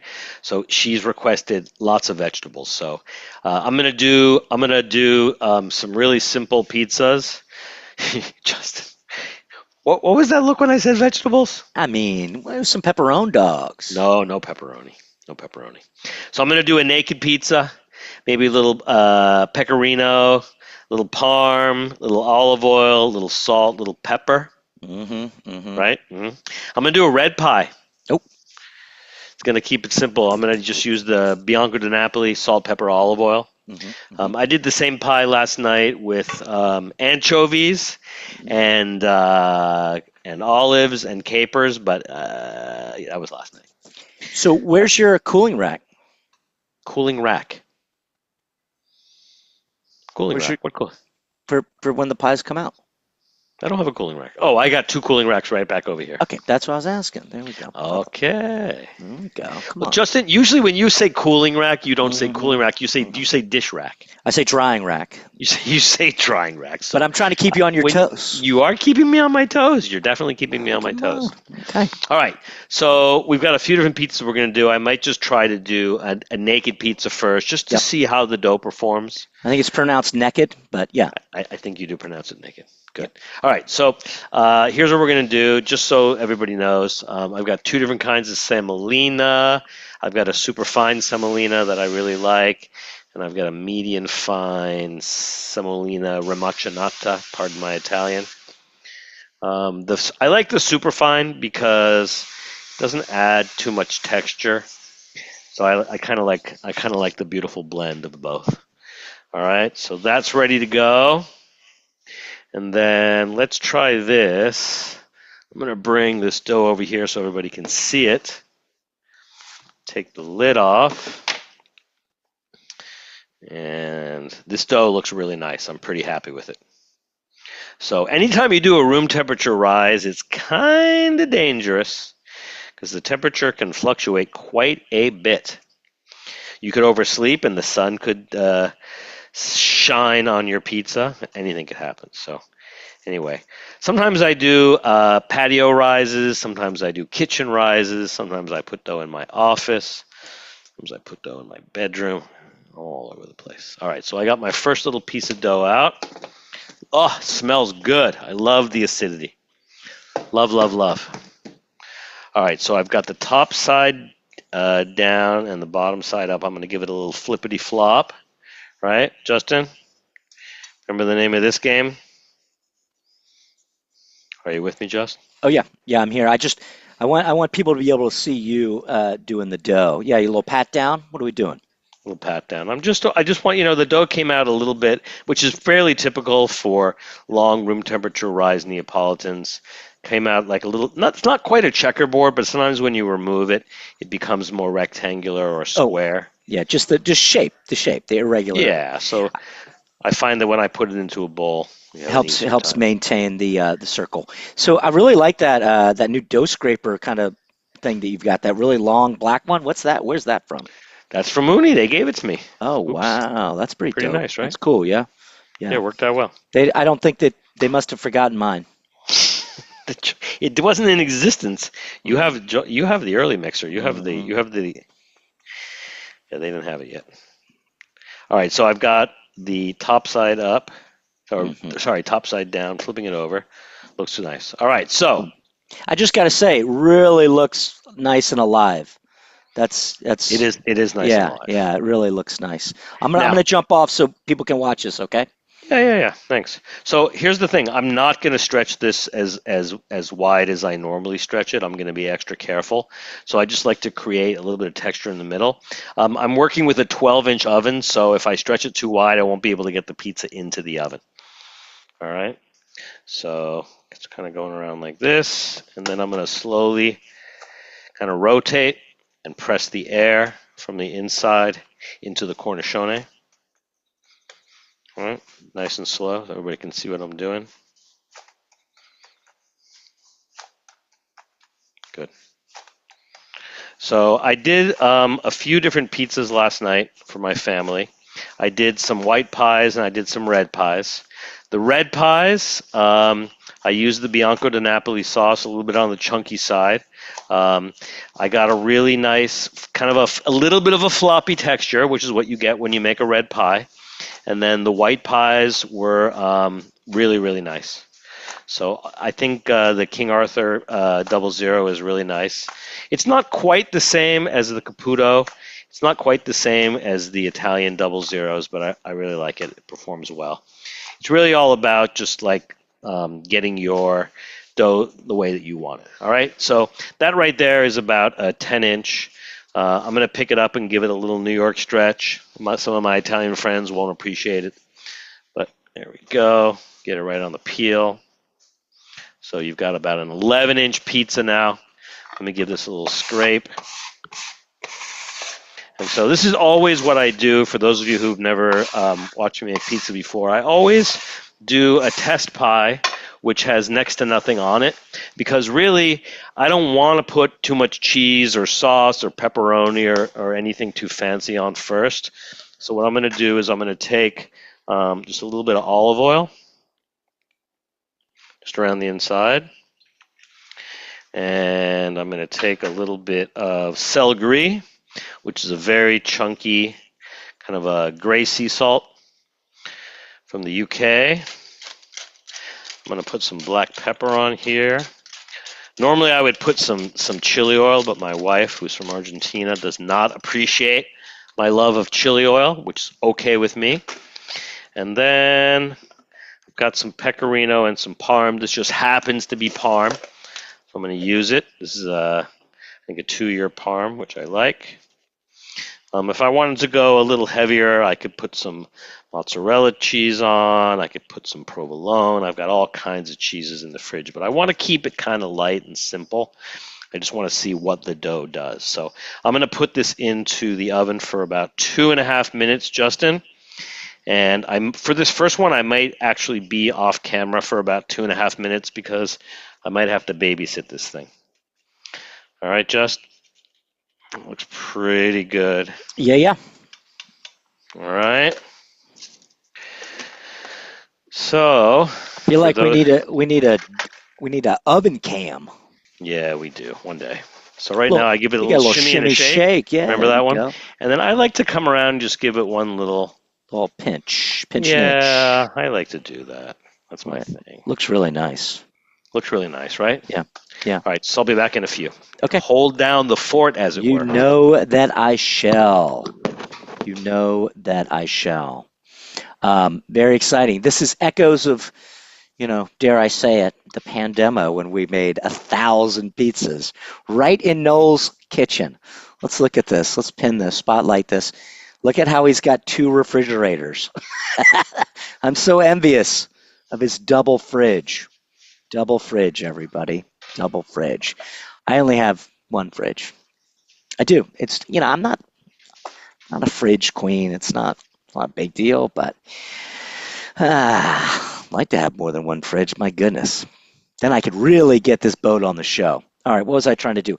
I was trying to share some of my doughs. I made this last night. Let's see if I can find it, guys. Let me see. Not that this is about me, but sometimes it is when we're treading water. So let me see here. Oh, there we go. See if I can do this. Here we go. Hey, how's it looking? There's a giant bubble right in the middle, which is not good nor bad. It just tells me that the dough still has a lot of strength. Oh, good. Not going to pop it. So do you think it's underneath the pie or you think it's in the pie? No, it's just too much strength. Gotcha. Okay. All right. Well, these things happen, and I'm not going to hold it against you. I'm going to tell you why it happened when I get back, okay? Okay, yeah. All right, thank you. He's just bouncing around. This guy just comes back, just leaves us with a riddle. My goodness. All right. I'm going to try to add this image here, and then I'll disappear. Excuse me. There we go. You guys see? Whoa. Whoa. That was my pizza last night. It was delicious. More pizza, please. More pizza, please. What are you guys baking tonight? What's the deal? Who's got pies on deck? I want to see. I want to know. All right, here's Noel has got the cooling rack, or as I like to call it, the drying rack, because you guys know if we spend a lot of time. It's interesting with Neapolitan because Neapolitan traditionally is a little, I like to say LDP, so don't take that the wrong way.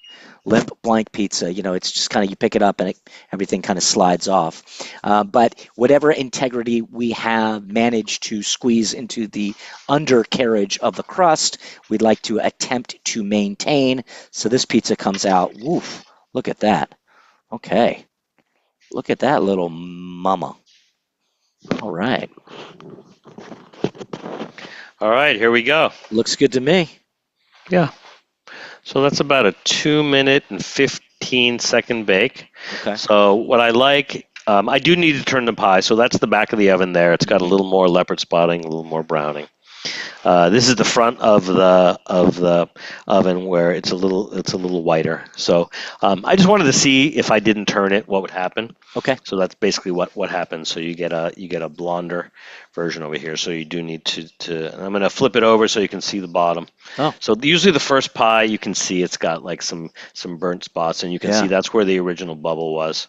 So usually the first pie, like the first pancake, needs a little seasoning. Yeah. So I think this is pretty good. It's soft but crispy, and I think it'll. The other thing that happens is that when you bake a pie with nothing on it, there's no moisture in the oven. Mm-hmm. So I think the next pie we'll add some toppings to it, and we'll add some moisture, and I think that'll make a huge difference. Awesome. Let's do it. Let's do it. Great. All right. Okay. What did I miss, Justin? What did I miss? Nothing. I was just showing everybody my pie from last night, which I thought was pretty good. Good pizza. Can I see your pie from last night? Yeah, here it is. Oh, you were showing me that before. I really like that. Yeah, so tell us what you did there. That doesn't look like Neapolitan? So it's got a little. I mean, it's got that big old cornichon, which I was going for because my wife loves nothing more than getting to the end of her pizza and breaking it open and eating it with a little olive oil and Maldon and stuff. Yeah. So it's really nice. But like I was saying, the structure is really it's just pearlescent, and there's no big holes. There's no so, and I don't know. It's old dough. It's like, as we would say, gray dough. It's very old. It's very old. But I'm breaking all the rules. Like I'm adding sourdough, but I'm only mixing till 74, and you would yell at me. Well, I wouldn't yell at you, but you're also fermenting it for how long? So I made this dough last Wednesday. And today's Monday. So I cooked about it 5 days or so. Sunday night. But it's still holding up. It's still really, and I feel like that might be the mixer, because I'm mixing and I'm using my mix map is a lot of patience in the in between. A lot of patience in the in between. Shared that with Ezra. If anybody wants to know what I'm doing, reach out. More than happy to share. All right, I'm gonna let you do this one again. I'm gonna bounce off. Good. Thank you, Justin. All right. So I like to put it in a bowl, and so basically it will allow the square or rectangular piece of dough that comes out of my bin to be maybe a little more round. All right. Good. So I'll take it top side down, back over there, and then flip it over. There we go. So now the top side is on the top. And we're going to go like this. So this is not my normal technique for doing a Neapolitan or a neo-Neapolitan, but I have to be really careful because the dough is super soft. It was never refrigerated. And so if I play around with it too much, one of the issues will be that it will get too big, and this tiny little oven that I have, which is really cute, it only allows for about a 12-inch pie.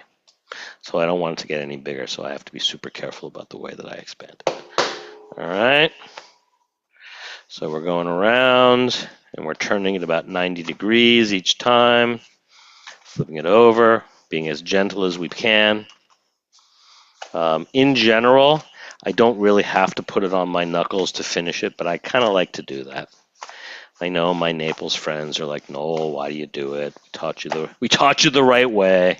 I'm like, I know. Why do you have to crimp it? We taught you the right way. I'm like, I know, I like to crimp. It's kind of a, if anybody's been to Pizzeria Say or any of the Tokyo Neapolitan, they're big crimpers too. Something about crimping, very satisfying. All right, so Justin, I'm gonna give it a last little go around. It also gets a lot of the flour and semolina off of the pizza when you do that. All right, clean it up. I think I'm going to make a red pie this time for Annabella, and then I have some really nice, nice Italian cheese in the refrigerator. So I'm going to pull out some buffalo. We're going to finish it later on for dinner. Should be pretty nice. All right, so you see the nice big cornicione here. It looks good. I'm going to give it a little crimp so it doesn't go crazy. So let me get some Bianco di Napoli out. So this Bianco di Napoli has a little bit of salt. I put a little cracked pepper in mine. That's just me. It's got some olive oil, no garlic. It's got some fermented chilies. I don't know about you guys. I love me some fermented chilies. So really nice. Really like these chilies. Not a lot, just a teeny bit. All right. So if you notice, I like to put a lot of the sauce on the outside. I don't like to start on the inside and work my way out. I like there to be more sauce on the outside than on the inside, so there's less tip sag when you pick it up. All right. That looks good to me. I'm going to inch back this way. And believe it or not, I'm going to give it a little more pepper. I'm going to give it a little more celery. I'm going to give it just a teeny bit of California olive oil, not a lot, just a little. Yesterday I put some anchovies and some capers and some olives and some garlic in this one. Not today. Not today. That was yesterday. This is today. Then I'm going to hit it with a little bit of parm. I know that in Naples they use pecorino. But I happen to have some parm that I really like, so I actually have both, but I pulled out the parm today. Call me crazy. All right, should be good. I'm gonna be happy for this. So I like to go light on whatever I'm doing to start, just to see how the dough performs. You know, you can always make a margarita. Don't worry, I'll make a few more pizzas. So I'm gonna come back around here. Looks pretty good. Justin, Yep. I'm gonna be heading over to the oven now. You know where to find me. I'll be back as soon as possible. All right. Yeah, pinch that inch. You guys know the deal. Pinch that inch. I'll be right back. Yeah. Yeah, as I'm excited to see his crumb shot too. I want to check that. I'm going to put, let me see if I can. I don't know if you guys are asking me, but I'm going to do it anyway.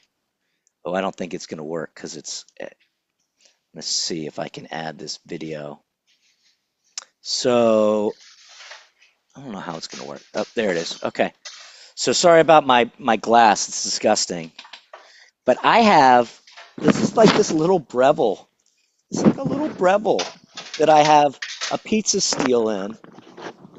It's a little Breville. What are you doing over there, Justin? I'm showing the bake here. So this is nice. This is my Breville Smart Oven that I only crank up to. It only goes to 480, but I have like a nice little 3/8 inch.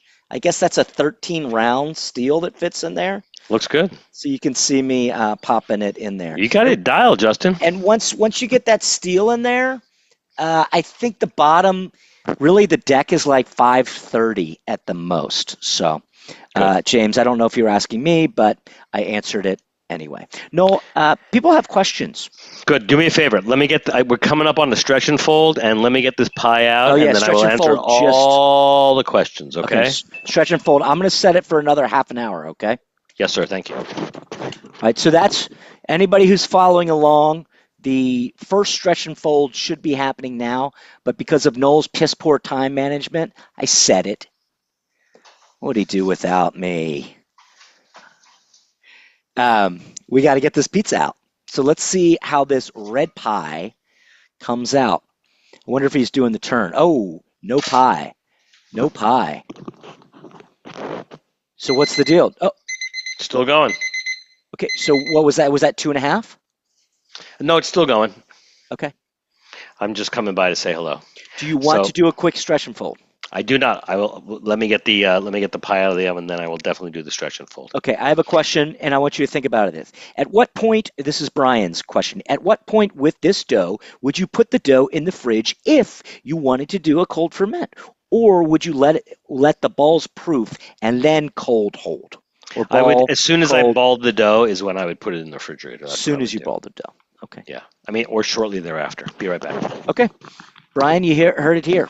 As soon as you ball the dough, go into the cold. As soon as you ball the dough, we go into the cold. I'll ask him how the dough feels too. And Jimmy, you're saying Pizza Say is the best. I haven't been there, but I hear it's delicious and I want to go. I love Weird Al, so that's dope. That looks pretty damn good. But it looks like you got another big bubble in there too, huh? Man. All right, so we have a fatal flaw here with this dough, and it's similar to the last one. Can you see that there was a giant... is that your shaping? No. I'll tell you. Remember I told you I did something different with this dough, and I would tell you what I did later? Oh, yeah. What did you do different? I did 2 rounds the last 2 days at 62% hydration, and I wanted to see what happened if I went down to 60. Oh. And the answer is that it needs more time, because right now it's actually been out for 9 hours and 44 minutes. And yesterday at 9 hours, 2 days ago at 9 hours and 40 minutes, the dough was turning to soup. It wasn't strong enough. Too slack. Yeah, and this one's too strong so probably I should have done, instead of 62%, I should have done 61 and I would have been okay. Okay. But here's the thing, you got to try these things, right?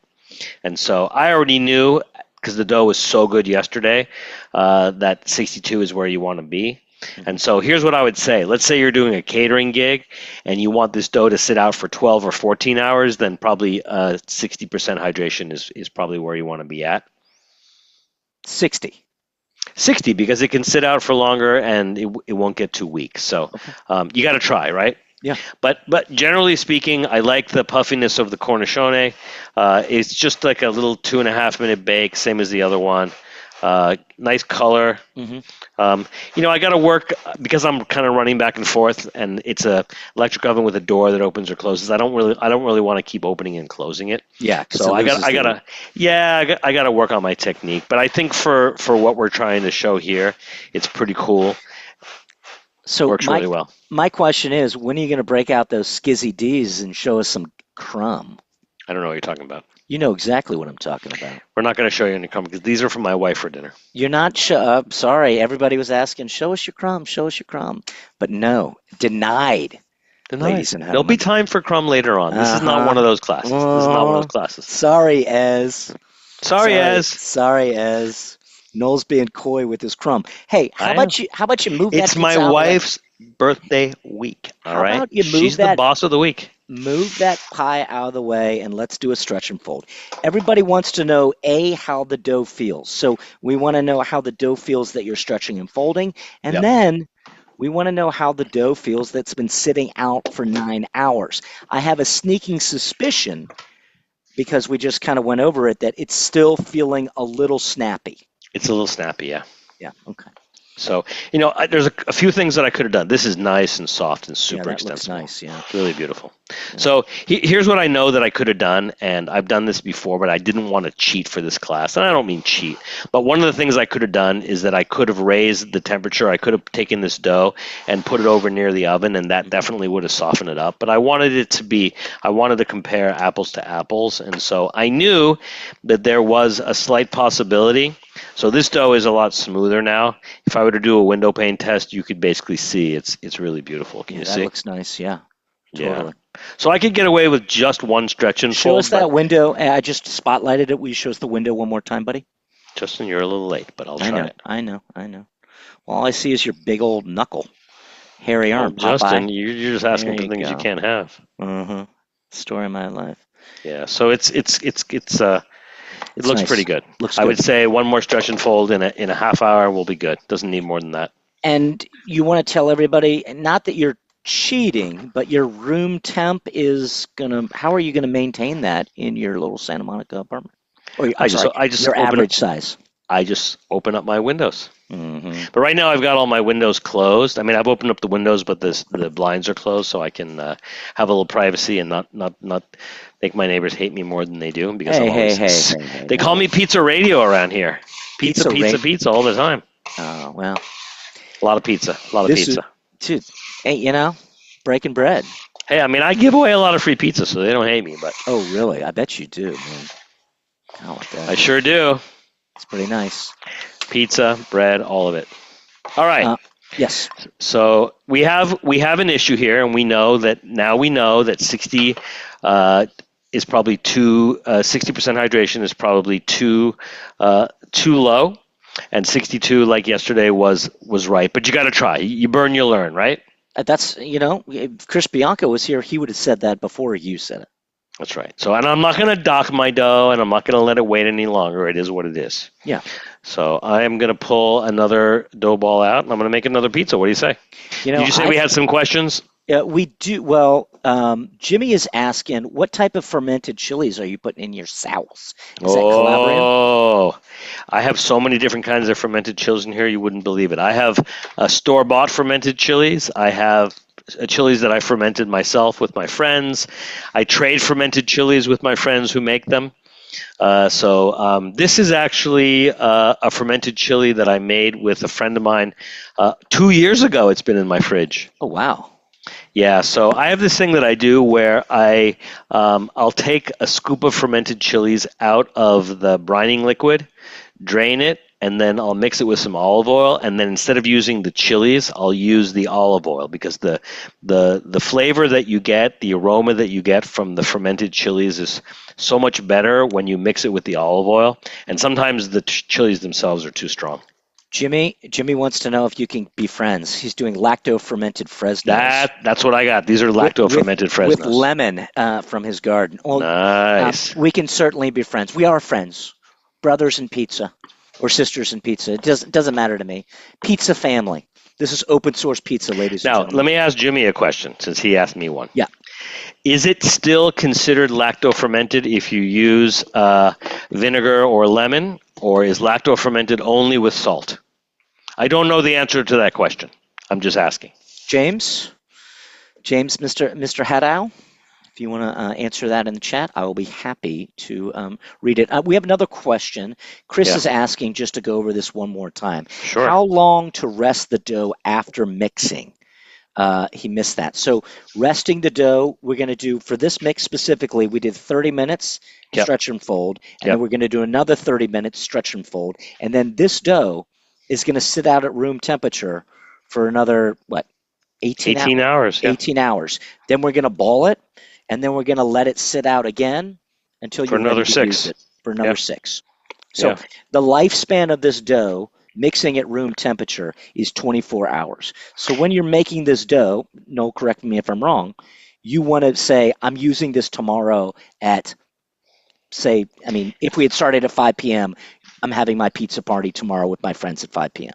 correct? Yeah. Yeah. Now, of course, that's at 70 degrees. If you want to make it a little cooler, or if you want to put it into the refrigerator after you ball it, or if you want to make it a little warmer, you can change the overall fermentation time. But we picked a target, and I think we nailed it.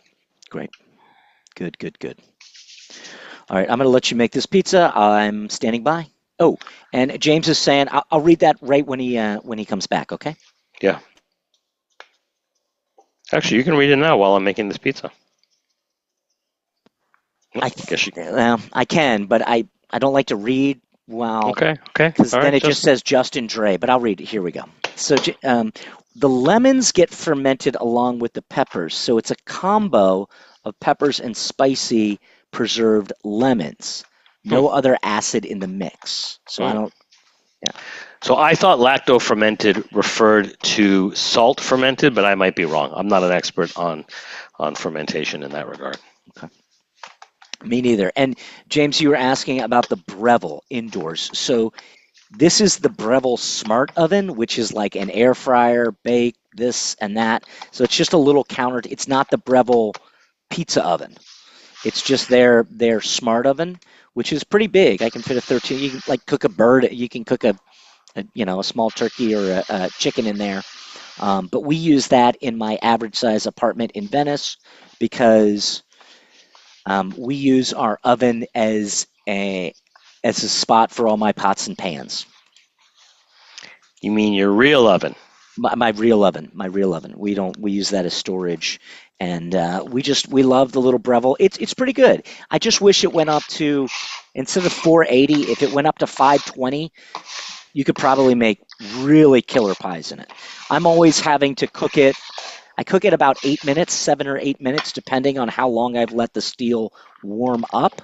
And then usually my wife likes it a little under, and then I'll throw it back in for maybe another minute or two, just on my slices to get a little bit more color and a little bit more love underneath. So yeah, it's the Breville Smart Oven, and it's an older one. We've had it for a couple years, pre-pandemo for sure. We've had it. So yeah, Jimmy's saying salt and thyme is the fermentation, not a quick pickle. Got it. 10 days at room temp. 10 days. 10 days at room temp. Beautiful. Okay. So he's using the fermentation comes from the salt. He's just using a little bit of lemon for some extra magic, yeah? Yeah, that's great. We love Sounds talking good. about this stuff, guys. We love it. So Great. So this is some broccolini that was steamed. Oh, yeah, okay. And then I just finished it with a little bit of olive oil, salt and pepper before the class. Mm-hmm. And I like to steam my vegetables at the beginning of the week, and I have them ready to go for whatever I want to use them for. Mm-hmm. That's just me. It's broccolini season, so it's just beautiful. California is great. Love me some broccolini. How about you, Justin? You love you some broccolini? I do. I've been trying after our healthy pizza classes to really add a lot. I'm trying to do that 30. You can see my pizza here. This is another one we did the other day. A lot of red onions, a lot of spinach we like to put on our pies. A lot of garlic. Our friend Nancy was just talking to us about the health benefits of garlic. You guys can see these are this is like spinach and red onion, and those are some confit tomatoes on there. But this is, I don't know if you were asking for my crumb shot, Ez, but that's what I was getting. In this little oven, which is really nice. Ooh, those are just some cherry tomatoes you're doing there? Yep, and I just bought them from the farmer's market on Wednesday, and I just sliced them in half, hit them with a little salt and pepper, tossed them with a little bit of thyme. Oh, nice. Did you put any olive oil on there or no? Lots of olive oil. The olive oil is what preserves them. Ah, okay. Otherwise, they get moldy. Yeah, quick. Pretty quick. Yeah. I like to cook mine down a little bit. But yeah, I like just having lots of raw tomatoes in the fridge, and you can't really refrigerate tomatoes, or at least you're not supposed to. But if you cut them in half and refrigerate them, we usually eat them pretty quickly. Yeah, it's good stuff to have. Ooh, okay. Whoa, the shimmy and shake. Those are gonna shimmy right off there, huh? Shimmy right off there. So I'm gonna hit it with a little parm going in. Oh, A dirty. little crazy, I know. Oh, dirty. Normally, I would put some more fermented chilies on these, but again, my wife, it's her birthday week. She gets to make the call. Yeah. So we've got Wise man. some burrata, we've got some buffalo mozzarella, we've got some domestic mozzarella. So we'll finish these after the class. This should be really nice. Great. I myself am excited. You got a big basil plant? What are we doing? I will do probably a margarita. Mm-hmm. I'll do a few more pizzas. Yeah, I have some basil for a margarita. I think I we like should a definitely. lot. Yeah, me too. I know what you think, Justin. I think we should do a margarita because it's Cinco de Mayo. I like that. All right, be right That back. was not me. That was Jimmy, I think. Who said that? Are you timing my next stretch and fold? Yes, that was Thank you, Brian. sir. Brian said that. Thank you, Can't Brian. steal it. Thank you, Brian. Okay, you have 15 minutes till the next stretch and fold. I was trying to show you all. Yesterday was May the 4th, so this was my Zoom background for May the 4th. Be with you, huh? Darth Vader's like, I don't know, meditation chamber. Thought that was pretty good as my Zoom. So yes, thank you, James. I thought the crumb was really good, and I got to be honest, I didn't used to get that crumb before I started using this new mixer. So, but I think it also might have been using a little bit of the. We lost Cameron. Cameron down. I think it's also because I started messing around with my my sourdough starter. I put that 00 in there. We'll see. I'm going to try to recreate it. I wrote down plenty of notes. Here we are with the cooling rack once again. Cooling rack yet again.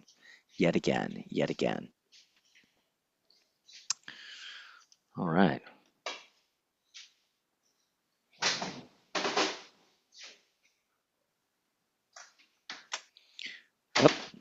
Up, dip. Where's that one going? Dip, up. Yeah, I think he's being stingy. I don't know why he's not showing us the crumbs, guys. Maybe he's being bashful about the crummies. Sorry about that. I feel like he could do, he could cut one, right? He could cut one. This guy slacking. I'm sorry. Tread water here. James, you want to come back on? You want to come talk about these pizzas here? It's definitely, he saw my crumb, he got intimidated. Yeah, there we go. Whew, thank gosh. So now that I've got lots of broccolini and tomatoes, we don't have the bubble issue. It was just with a more naked pie. You're weighting it down. James, what do you think about these bakes over here, brother? It's looking good, man. You're doing pretty good on the pizza deal. I'm learning. I really want to turn the pies, but then you know in these little ovens you lose a lot of heat really fast. What is that? Jeez Louise. So what is your plan tomorrow? Yeah. So I'll come into the office, and I finished my mix today around like 2. Okay. So 18 hours from 2 will be -6, right? So it'll be fairly early. I'll ball those up and then get ready to bake them off in the afternoon, get them into the pizza master, but we don't have many toppings, so we'll see what happens. We have some Bianca di Napoli's though, so yeah, maybe some little red pies. What settings are you going to be doing on the pizza master? Probably our a little bit hotter, so probably 700 at least. Wow. Okay. Yeah, and probably 7 and 4 on the upper lower deck. Okay. The intensity. 7 top, 4 lower. Yeah, probably. Yeah. Awesome. No. So I turned this one down a little bit to about 750, so it was a little less leopard spotting, and I moved some of the heat to the bottom. So I'm just kind of experimenting, but it looks really nice. It looks a little pale compared to the other ones, but the texture is actually really nice. Mm-hmm. And the bottom has a little more browning than the others. So, a lot of times we all get seduced by the perfect leopard spotting, but it doesn't mean that it makes it a better pizza. Just makes it more Instagrammable. This one is really beautiful. Yeah, I hear that thing dinging in the background. Yeah, it's got its own thing going. I set it for another minute and I took it out prematurely. Oh, Story story of of my my life. life. Gotcha. Oh, he's getting my jokes here, Stole Jim. your lines. It's only It's been. good. It's good. It's good. It's funny. It's funny. That's a good joke. Oh, if I That's a get a good funny joke. from Justin, that's pretty good. Yeah, it's good. It's good. It's good. All right, so that's going Um, to be a nice little pizza right there. all right. Well, we're gonna keep making pizzas here. What are we gonna do? You know what? I don't. I'll maybe make one more. Okay. It's been. What time did we start? We started at It's at 5. 5 o'clock. Yeah, it's been 2 hours. So let's. Why don't we, Justin? Why don't you do a little recap for us? I love your recaps. What are we doing? Let's do a little review. What have we learned today? I have no idea. Come on. What did we learn today? Let's wrap it up, huh? Let's Let's wrap do it a up. little Let's do recap. it. Come on. So, Come on.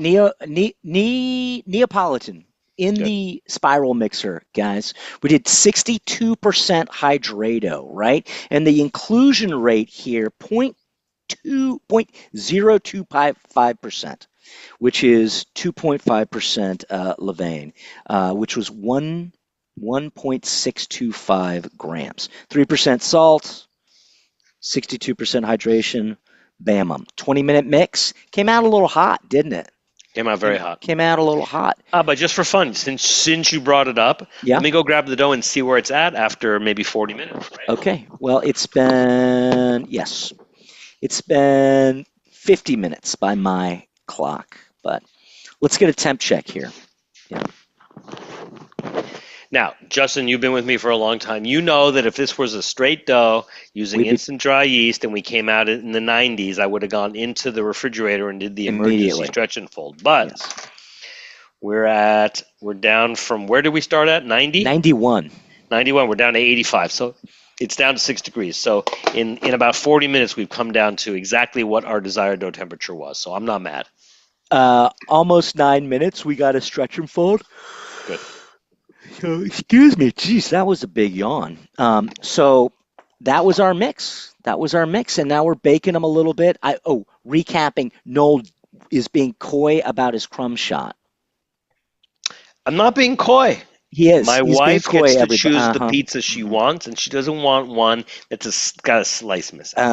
Okay. So James, tomorrow, because we want to vicariously, are you going to be like live streaming your bakes on Instagram or something? Because people want to know what's going on in the Leaven Foods factory. If I can get Cameron to hold the camera, if I can get him to video me, Mr. CEO doesn't hold anybody's camera, does he? You'll see about that. We'll see about that. We need to get you a little one of these little handy dandy things because we want to see. I think people want to know the progression here. I need to start filming a little bit more of the R&D baking that we're doing and get it out to people. It's just Cameron and I are running around a lot trying to get a bunch of stuff done. So I would be really curious to see the differences in some of your bakes. I mean, I know that there are certainly different variables in the pizza equation, but specifically the mix on the KitchenAid versus Noel's new Ooni mixer, the Halo, just to see the different. I always like to say the tenors and textures and the flavors and all that good stuff of the doji dough. So. Yeah, I think there's a little bit more variables going on there. I don't have the years of experience that Noel has baking pizza. And also, I have the better mixer. No offense to the. I mean, I've been using those beautiful tabletop KitchenAids forever, and they're very versatile and they're very strong. But there's something about a spiral mixer for making pizza and bread dough that just gives you the edge. Right. Yeah. You have a spiral mixer there too, James. I know you do. Yeah, but that thing, I don't know. It's okay. But for doing these small mixes, especially for the recipes that are going to go on the site, the KitchenAid is much better. Yeah, can we just go through that real quick? So what are we gathering more information? I know that last week we talked about filling in some of the variables and the data is coming in so we can apply it to the model. Can you just give everybody a quick update about how that's going and what you guys are, how you're applying it, and really what's coming next on the site to help people figure out what the GP is really and what those variables are? Yeah, so we're still working through the bigas. We'll have that, and then that will be something else we can plug into the model to have that hydration factored in. So for pre-ferments of any hydration, people will be able to figure out time, temperature, or microbes, amount that they can add to their pre-ferment. Great. We'll be doing it for dough.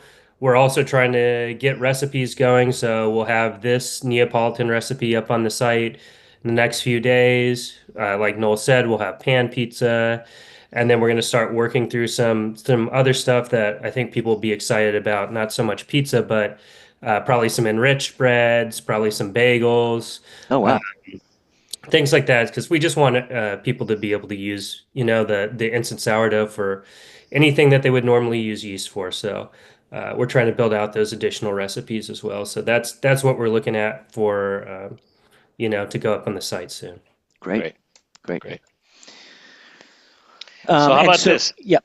What if we say hello to Cameron? Is he still lurking in the background? He had to take off. So Oh, yeah. Mr. CEO had to go to a big important meeting, I'm sure. James That's is funny. laughing. All right, well, here's the thing. I could keep baking all night, Yep. but I think we should keep it to 2 hours, right? Yes. I think that No we've more. accomplished everything that we've set out to. This is not one of my 4, 5, 6 hour classes. This is No. just a class where we wanted to show people mostly the mix, because I think judging from the names that I'm seeing on the list here, a lot of these people know how to make pizza for sure. Correct. It's just about explaining how to use the microbes and what our game plan is for this class and the remaining classes. So I think we did everything that we wanted to do. I'm also not unhappy that I tried to dial the hydration down to 60. And the fact that the dough was too strong just means that this dough can go a lot longer in terms of time.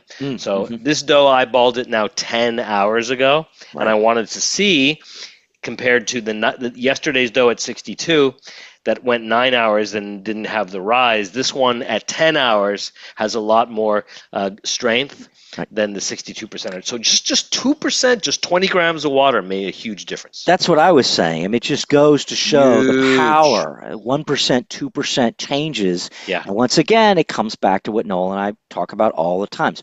Write it down. Yeah. You're going to say, well, 2% really doesn't mean that big a deal. I'll remember it. Baloney. Do you remember we were talking to Danny the other day, and I said to him, you could change your hydration by 1%, and he said, you think 1% is going to make a difference? We just showed that 2% made a huge difference. So 1% makes a half of a huge difference, right? Yeah, and it's good. And I mean, and once again, variables in the pizza equation. So once again, I've said it a gazillion times. Real quick, Yeah. Noel, let's just go over next week. 0.05% inclusion, right? So that would be the equivalent of 0.05% IDY and the equivalent of approximately 5% Levain. So double this week. So and that's going to be the Neapolitan It's going to be the style. Neapolitan. Correct. Now, do you plan on cooking it in the same Ooni oven? I think I'll cook it in the same Ooni oven, but instead of cooking it at 800 degrees, I might try to cook it for a little longer time at maybe 675, 700. Okay. Today I cooked it at 800, and then the third pie came out at 750, and I didn't cook it for too much longer. I just wanted to see what the difference would be. So. And your bakes were all 2.5, yeah? About 2.5 minutes, yeah. And you were just eyeballing it to see. Yeah, I mean, I'm learning to use the oven. I was hoping that I wouldn't have to turn it, because what I notice is that when I turn it, even if I do it quickly and then I close the door, I lose a lot of the top heat. Top heat, yeah. The bottom heat is still blazing, but the top heat is where I'm losing. So. Right, but then you're left with a little uneven cook. Yeah, I mean, you know what I was doing yesterday, because I wasn't doing a class? What I was doing was I would make the turn, and then I would jack up the temperature like 50 degrees, and they would cause. I got good results out of it, but that's not how I want to run the class. Right. If something doesn't come out right, I want people to see. Right? I'm not trying to hide anything. I just want people to learn, even from my own mistakes, or I wouldn't call them mistakes. Sure. You burn, you learn, as Chris Bianco says, right? Yeah. Might be really fun next week. I don't know if we can do it, but I'd love to get another phone in there so we could maybe see some action in that oven. So I was gonna try to put the oven here, but there's not enough room for me to stretch and keep my laptop as well. Yeah. Yeah. Maybe we get you a little rolling high cart or something. Be kind of fun. I have a rolling high cart there, but you're asking a lot, Justin. Hey, Everything's look, electric. It's plugged in. that's the way it rolls. I ask That a is the way it lot. rolls. I All right, ask a so lot. it is So, 7:04. yep. I'm going to be the first to say thank you, everybody, for joining us. I appreciate everybody taking valuable time out of their Cinco de Mayo to Absolutely. party with us, right, Justin? I love it. I And love it.